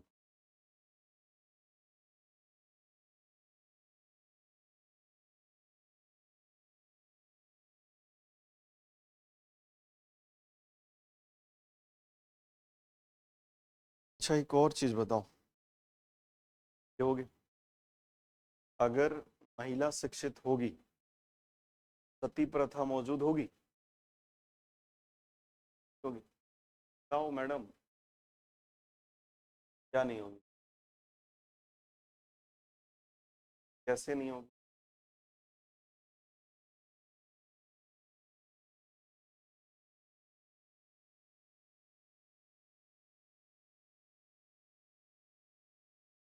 पर मतलब बोल दिया आपने, ठीक है, समझ रही हो ना। हाँ, ठीक है, महिला जागरूक होंगी, अवेयर होंगी। सती प्रथा, सती सिस्टम क्या होगा? अनुपस्थित, अच्छा, अनुपस्थित होगा ना, अनुपस्थित, एब्सेंट। और फिर उसके बाद सती सिस्टम अगर एब्सेंट होगा तो बताओ बाल विवाह होगा? नहीं होगा। महिलाओं के शिक्षित होने से देखो कितना लाभ है। और आज की महिला शिक्षित इसलिए हो रही है कि मैं पैट्रियार्की को बता के रहूंगी। कैसे काम चलेगा? नहीं चलेगा ना। फेमिनिज्म तभी आगे बढ़ पाएगा जब हम इंडिपेंडेंट रहेंगे, है ना। पब्लिक कंसर्ट में आकर पैट्रियार्की को गाली देने से आप महान नहीं बन, आप एक ओहदा रखो और अपनी बातों रखो, और दूसरी तरफ आपके आस पड़ोस की जितनी भी लड़कियां हैं जिनको बहुत ज़्यादा ज़रूरत है या नहीं भी ज़रूरत, को अवेयर करके आगे बढ़ा, क्योंकि बराबरी या आगे बढ़ना उस लेवल पे आने से ही पाएगा। आज भी घरों में लड़के ज़्यादा मेहनत, रेशियो की बात कर रहा हूँ, लड़कियां कम कर रही, लेवल पे आगे बढ़ो। आप ये देखोगे कि 10 बजे रात के बाद हमें जाने को नहीं मिल रहा है, क्यों जाना है तुम्हें उधर 10 बजे रात के बाद? क्यों जाना है? लॉस तो आप ही को है ना अल्टीमेटली। समाज इतना अच्छा रहता तो आप कभी भी जाती। तो सामाजिक स्थिति से अपन डर रहे हैं ना, और उसमें भी तुम फेमिनिज्म, कैसे काम? फेमिनिज्म का मतलब ऐसा थोड़ी है कि बराबरी की बात कर रहा है। फेमिनिज्म का मतलब है कि इंडिपेंडेंसी की बात है, शोषण रहित की बात है, जेंडर जस्टिस की बात है। माँ बाप पढ़ा रहे हैं कि नहीं पढ़ा रहे हैं? आज की लड़कियों को पढ़ा रहे हैं ना, फिर काहे का फेमिनिज्म? उस वे में है जिस वे में वो कर रहे हैं, जो प्रॉपर है। तो दिखावे वाली फेमिनिज्म, उसमें से क्या होता है, अपन 4 लाइन पढ़ के फिर अपन क्या टेंशन में रहते हैं, मिल जाए पैट्रियार्की, ये बताता हूँ, बता दी मुझे, और कोई सही से मिल गया तो फिर आपको बता दे। समझना पड़ेगा ना ये सारी चीजें। चाइल्ड मैरिज नहीं होगा, बाल विवाह अनुपस्थित रहेगा। अब देखो, महिला शिक्षित हो रही है तो क्या क्या हो रहा है, महिला स्कॉलर बन रही है, महिला समाज में, फैमिली में पब्लिक पार्टिसिपेट, फेस्टिवल से लेकर पब्लिक पॉलिटिकल इंस्टीट्यूट पार्टिसिपेट, कोई भी लॉज बनेगा उसका कि उसमें पार्टिसिपेट, शिक्षित है, ठीक है। बात क्या है, विडो मैरिज। चौथी बात क्या है, चाइल्ड मैरिज नहीं हो रहा। सारे बेनिफिट हैं। आज अगर किसी घर की लड़की को नौकरी लग गई, चलो वो घर तो अच्छा हो जाएगा, वो अपने अपने क्या है, जो बेनिफिट है उन, लेकिन आपके लेवल पे वो कितना ज्यादा ग्रोथ। फिर जब आपकी जनरेशन बढ़ेगी, वो चाहे मेल या फीमेल हो, जो भी जनरेशन आए आगे, उसमें आप चाह के भी उस साथ अन्य, अगर नौकरी रहे, क्योंकि प्रॉपर दोनों को एजुकेशन। लेकिन क्या इसका मेन पर्पस क्या है, पैसा है ना आपके। पैसा है तो दोनों को अच्छे बोर्डिंग स्कूल में पढ़ा रहे हैं, और पैसा ही डाउन है तो आप सोच रहे हैं आगे बच्चा मेरे साथ रहेगा, बच्ची चली जाएगी। बच्चे को ज्यादा पढ़ाते हैं, ज्यादा सक्सेस पाते हैं कि बच्चा रहेगा तो हमारा अंतिम माँ भी सेल्फ इकोनॉमी है। और यही चीजें समझ में आ जाता है, वो कमंडल उठा के निकल जाता है, हमें हटो इधर, कोई अपना है ही नहीं इधर, है ना, तो वो अपना चला जाता है, फिर उधर पहाड़ की कंदराओं में रहता है, नागा बाबा बन जाता है। समझ रहे हो? तो हमें यहीं रहना है, और यहीं रहते सारी चीजें समझते हुए आगे बढ़ना है, और अपनी क्या करना है। ठीक है? तो लिखिए, तो ये लिखिए, दीर्घ काल तक ये हो गया था, सती प्रथा व बाल विवाह अनुपस्थित था।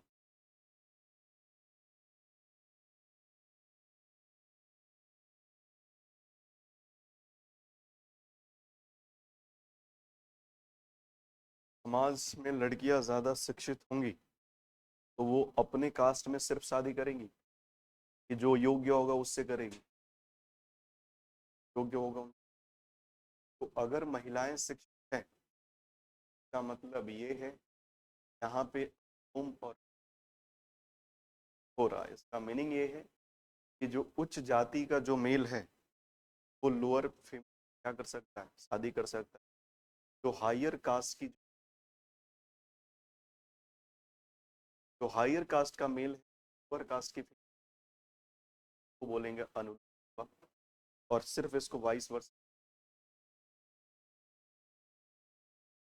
तरह की उस समाज में रही होंगी ना, तो लिखा है। देखिए, आर्य समाज में 2 प्रकार के विवाह प्रचलित थे।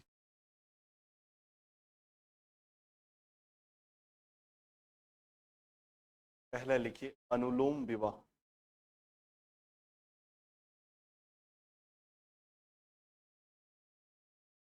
उच्च वर्ण का पुरुष, कैसे देके लिखना, तुम लिख, अनुलोम विवाह क्या लिखना, वर्ण का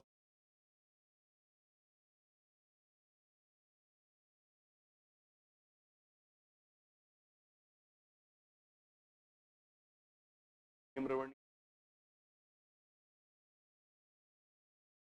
शादी होगी तो क्या होगा, अनुलोम विवाह होगा।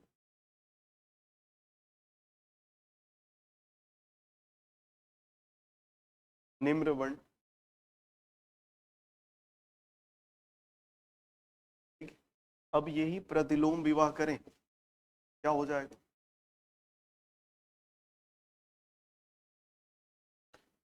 ये क्या हो जाएगा भाई?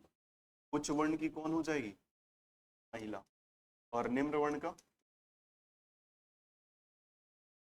ये कौन सा विवाह हो जाएगा? ये आपकी जो ऑनलाइन क्लास है, इसमें ऑनलाइन बच्चे ज्यादा पढ़ते हैं ऐसा क्या? तो आपके पास जाती है तो ऑनलाइन बच्चे ज्यादा पढ़ते हैं क्या? ऑनलाइन ज्यादा है? नहीं, तो वो क्लास नहीं आई, ऑनलाइन ही ले रखा है। ओके, तो आवाज में सुधार करना पड़ेगा। चलो ठीक है। अभी तो आवाज प्रॉपर जा रही है ना कल के वीडियो में? अब जा रही है ना? चलो, शोषण कर रहे हो हमारा तुम लोग। लिखिए नेक्स्ट।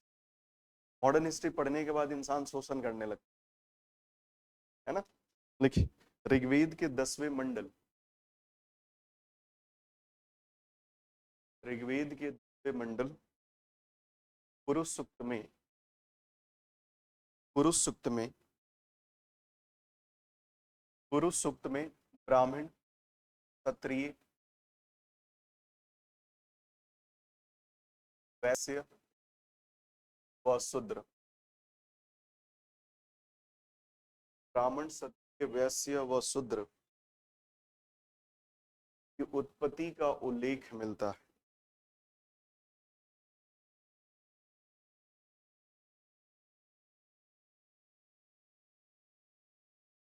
देखो, उल्लेख मिलता है, लेकिन वो चीजें क्या यहाँ प्रेजेंट रही होगी ऋग्वैदिक काल में?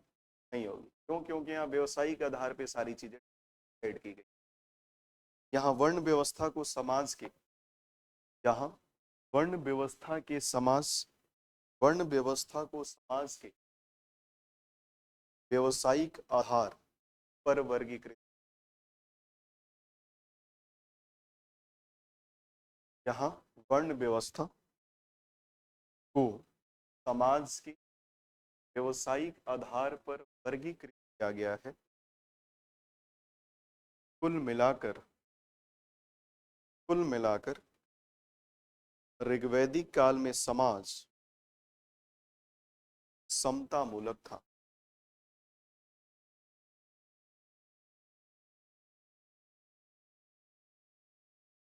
ऋग्वैदिक काल में समाज समता मूलक, ठीक।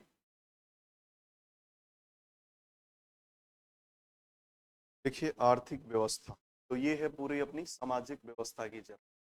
नया हेडिंग है आर्थिक। ये जो लिख रहे हैं उस माइंड में फ्रेम बन रहा है ना लिखते हुए? जब मैं लिखते हुए ना तो एक समझ में भी आता है, कनेक्टिंग, सारी चीजें कनेक्ट हो रहा है लिखते समय, हो रहा है ना?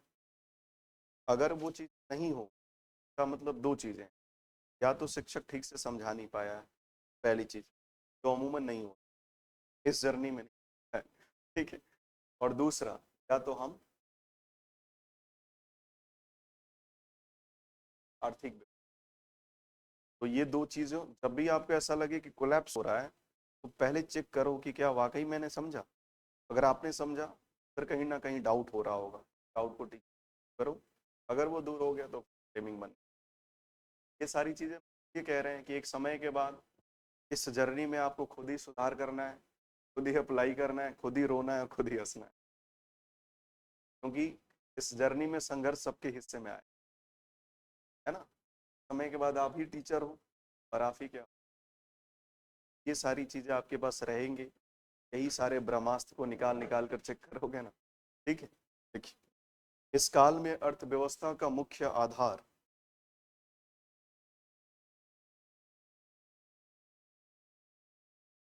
बात बताओ, तो लिखने से पहले समझ लेते हैं कि अगर पूछा जाए कृषि आधार, सॉरी, मुख्य आधार क्या रहा होगा अर्थव्यवस्था? पशु, पशु प्रधान कार्य। तो पशु प्रधान क्या क्या होगा? पशुपालन होगा, नहीं तो पशुचारण होगा। दूध तभी मिलेगा जब पशु खाना खाए। और कृषि खराब है, जहाँ रह रहे हैं वो पीछे क्या है, पालकी लगा रहे हैं काम पर, तो क्या होगा ज्यादा, क्योंकि क्षेत्रीय आधार स्पष्ट नहीं। और जहाँ खेती करेंगे जरूरी थोड़ी है उसकी उत्पादन क्षमता अच्छी। तो पहला स्थान किसका हो जाएगा, पशुपालन या पशुचारण का, और दूसरा स्थान हो जाएगा किसका, कृषि का। समझ पा रहे हैं? यही चीजें उलट जाएगा कहाँ पे, उत्तर वैदिक में। पहला स्थान किसका हो जाएगा, देखिए, अर्थव्यवस्था का मुख्य आधार पशुचारण था।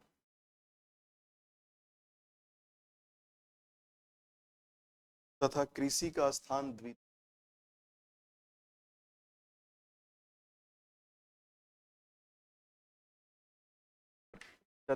देखिए कृषि का स्थान द्वितीय था, ब्रैकेट में लिखिएगा, चतुर्थ मंडल में कृषि की चर्चा की गई, ऋग्वेद के चतुर्थ मंडल।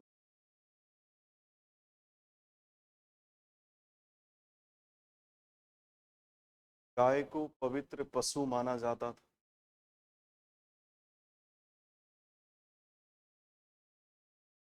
गाय को पवित्र पशु माना जाता था। यह विनिमय के साधन तथा संपत्ति की प्रमुख स्रोत, ये विनिमय के साधन तथा संपत्ति की प्रमुख स्रोत तथा माप थी।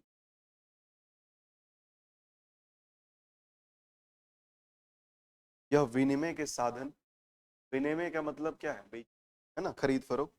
विनिमय के साधन तथा संपत्ति की प्रमुख स्रोत तथा माप थी। गांव में बहुत पहले इमेज फॉर्मेशन ऐसे किया जाता था, के पास 7-8 गायें हैं, का मतलब वो रसूख लोग हैं, ये समाज में बहुत बड़ा ऐसा था। गायों के संदर्भ में जिनके यहाँ 4-5 गायें हैं, 2 बैल हैं, का हस्ती था पहले। क्यों, क्योंकि इकोनॉमी का सोर्स कौन था, भाई। ठीक है, ठीक है। यह विनिमय के साधन तथा संपत्ति की प्रमुख स्रोत व माप थी।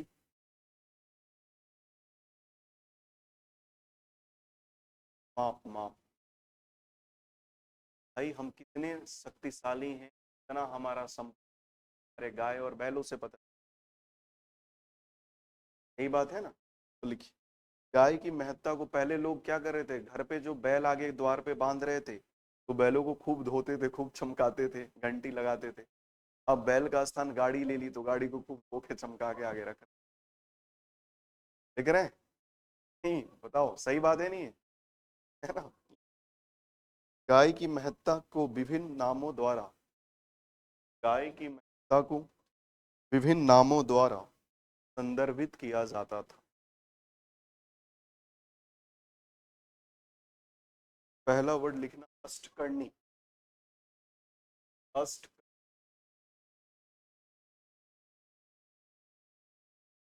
डैश देकर लिखना, यह उसे कहा जाता था जिसके ऊपर गाय का स्वामित्व होता था। तो लिखिए इसको, गाय के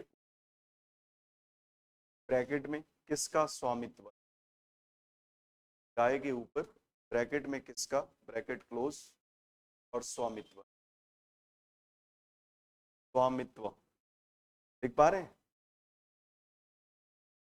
गाय के ऊपर किसका स्वामित्व है। ठीक है, अगर मान लो कि हमारा गाय के ऊपर स्वामित्व है तो हम क्या कहलाए, ट्रस्ट करनी। ठीक, दूसरा लिखिए, अघन्या, अघन्या, अघन्या, इसको डैश देकर लिखिए, न मारे जाने योग्य, न मारे जाने योग्य। एक मिनट रुकेंगे क्या आप।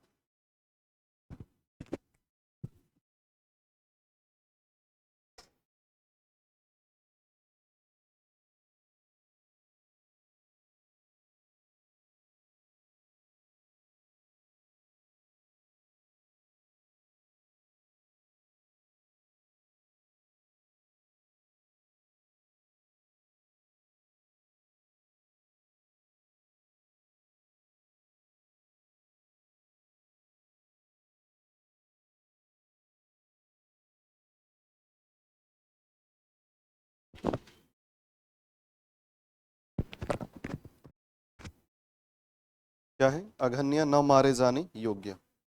देखिए तीसरा गोमत, गोमत।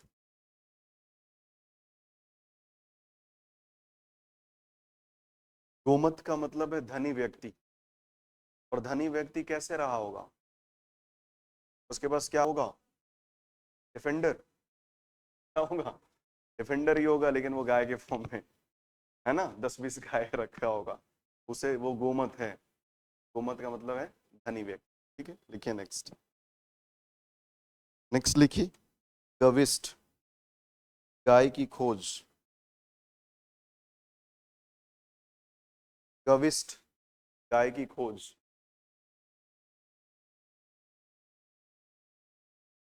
गाय की खोज, गाय गुम हो गई, चराने गए थे, गाय गुम होगी। गर्मी के दिनों में आप गांव में अगर रहे होंगे तो देखना कि 10 लोग पूछने आते आते हैं कि इधर से एक अच्छी गाय, लाल गाय गई है, देखा आपने? तो देखा भी होगा तो, हाँ हाँ देखा है, उधर गई है, जबकि वो इधर गई है।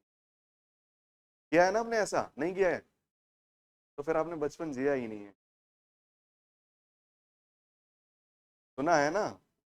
ठीक है, तो ऐसा हम लोगों ने किया है, तो बाद में फिर वो आगे बहुत गालियां भी देता था, है ना। तो गाय क्या हो गई? खो गई। तो 2 दिन बाद गाय मिल रही। या फिर कोई क्या हो गया, किसी के फसल को क्या हो गई, वो आ गई है, तो उसने उसने बांध दिया है, और जिसका होगा वो क्या होगा? ही जाएगा। ठीक है, देखिए नेक्स्ट, गोपति।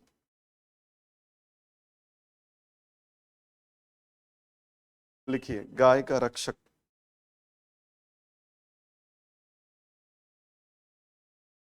अच्छा, गाय का रक्षक कैसे? रात में क्या होगा, पशुओं को खोला जा सकता है। और दूसरा, आपने देखा होगा कि 20-25 गाय चल रही हैं और एक बंदा उसे ले जा रहा है, तो वो कहते हैं कि मेरी भी गाय को देखना, मैं खाना खा के आता। तो उसकी जिम्मेदारी होती है कि सभी गाय को प्रॉपर देख। तो उसे क्या कह दिया? गोपति। देखिए नेक्स्ट।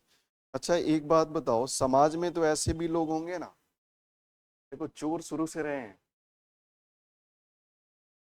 चोरी शुरू से होती रही है। ऐसा नहीं है कि अभी चोरी स्टार्ट हुई है, पीछे 100 सालों में चोरों का अपना इतिहास रहा है, नहीं रहा है। तो जब सब चीज रहेगा तो एक ऐसे व्यवसाय भी ढूंढा जाएगा कि गाय को उठाने में एक्सपर्ट, कि तुम लाख कोशिश करते रहो, तुम्हारी गाय को चुरा लेंगे। तो एक ऐसा वर्ग था जो इसी के लिए विख्यात था, इसका नाम था पणी। पणी, है ना। तो पणी कौन होते थे? तो ये पशु चुराने के लिए विख्यात थे। ठीक है, तो लिख लीजिए, पसी पणी नामक व्यापारी पशुओं की चोरी करने के लिए मौजूद था।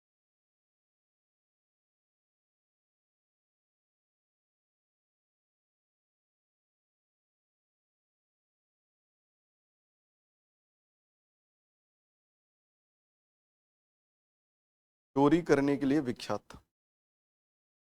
ठीक है, दूसरा लिखो, कृषि से संबंधित, नेक्स्ट पॉइंट, कृषि से संबंधित प्रक्रिया का उल्लेख चतुर्थ मंडल से प्राप्त होता है।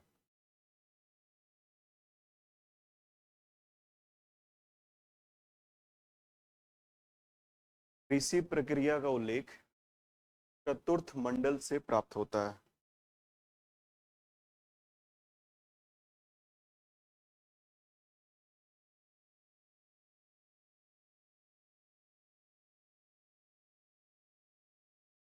ठीक।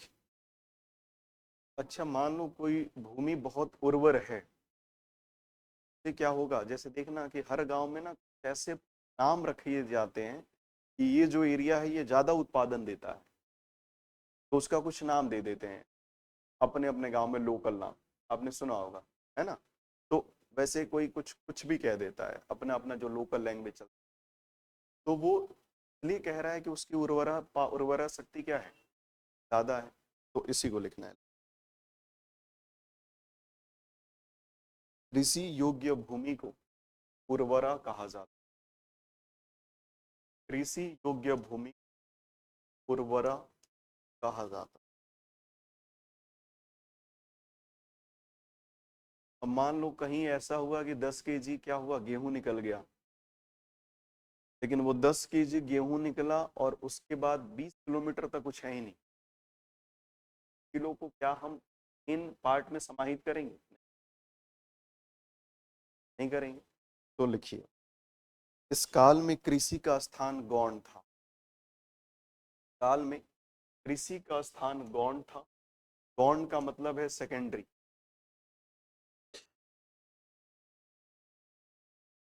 नाम मात्र की। और फसल के रूप में, गौण सेकेंडरी, और फसल के रूप में, फसल के रूप में, फसल के रूप में यौ शब्द का उल्लेख, यौ इधर इधर है, इधर फसल के रूप में यौ शब्द का उल्लेख मिलता है। जौ शब्द का जिसे बारले कहते हैं। अच्छा, इस काल में अगर कृषि होगी तो किस पर निर्भर होगी? वर्षा पे होगी।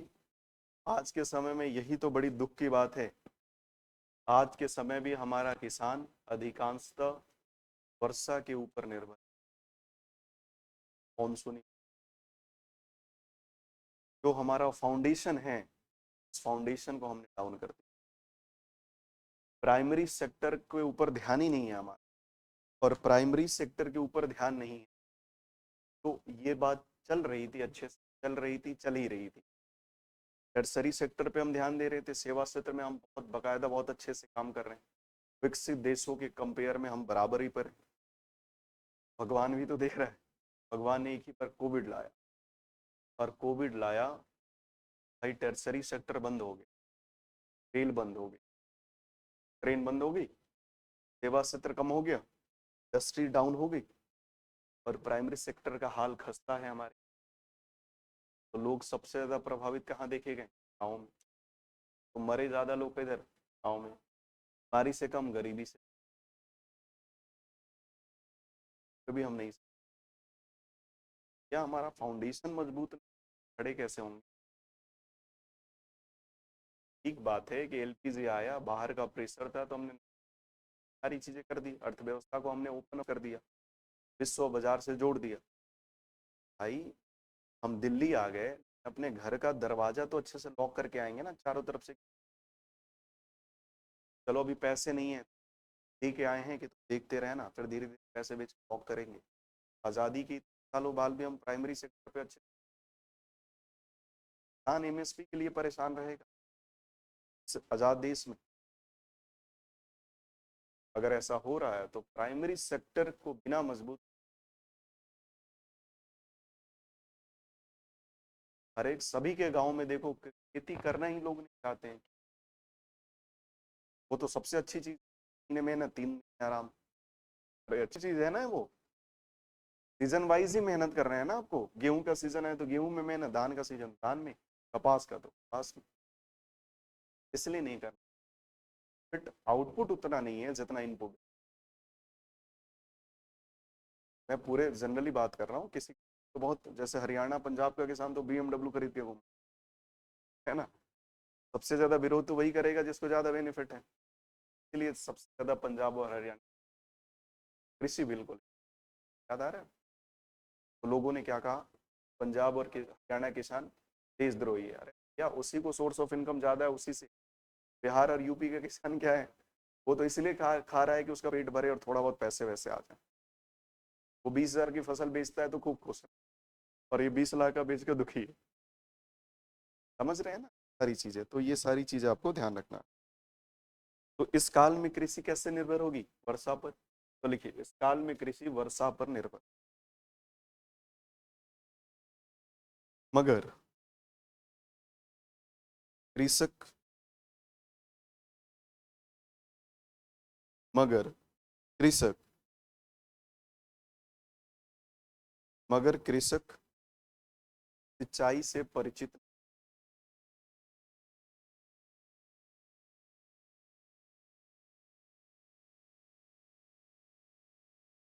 सिंचाई से परिचित तब होंगे ना जब संगठित व्यवस्था होगी,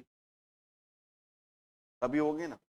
लेकिन ऋतुओं से परिचित, सिंचाई से परिचित नहीं थे, लेकिन ऋतुओं से, ऋतुओं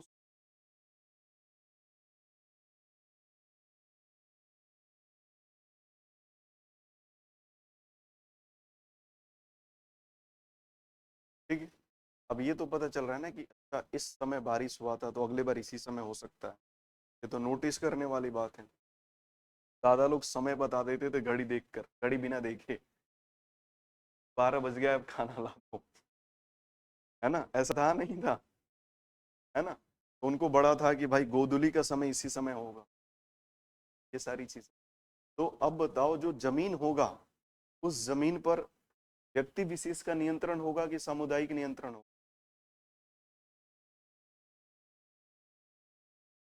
बोलो, व्यक्ति विशेष का नियंत्रण की सामुदायिक नियंत्रण? सामुदायिक होगा ना, है ना। इस काल में भूमि पर जन का सामुदायिक नियंत्रण स्थापित, सामुदायिक नियंत्रण स्थापित था, क्योंकि भूमि पर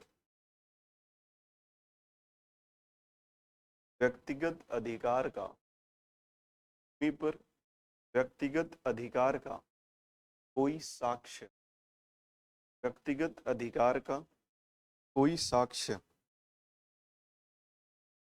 नहीं प्राप्त हुआ, व्यक्तिगत अधिकार का कोई साक्ष्य नहीं प्राप्त हुआ है।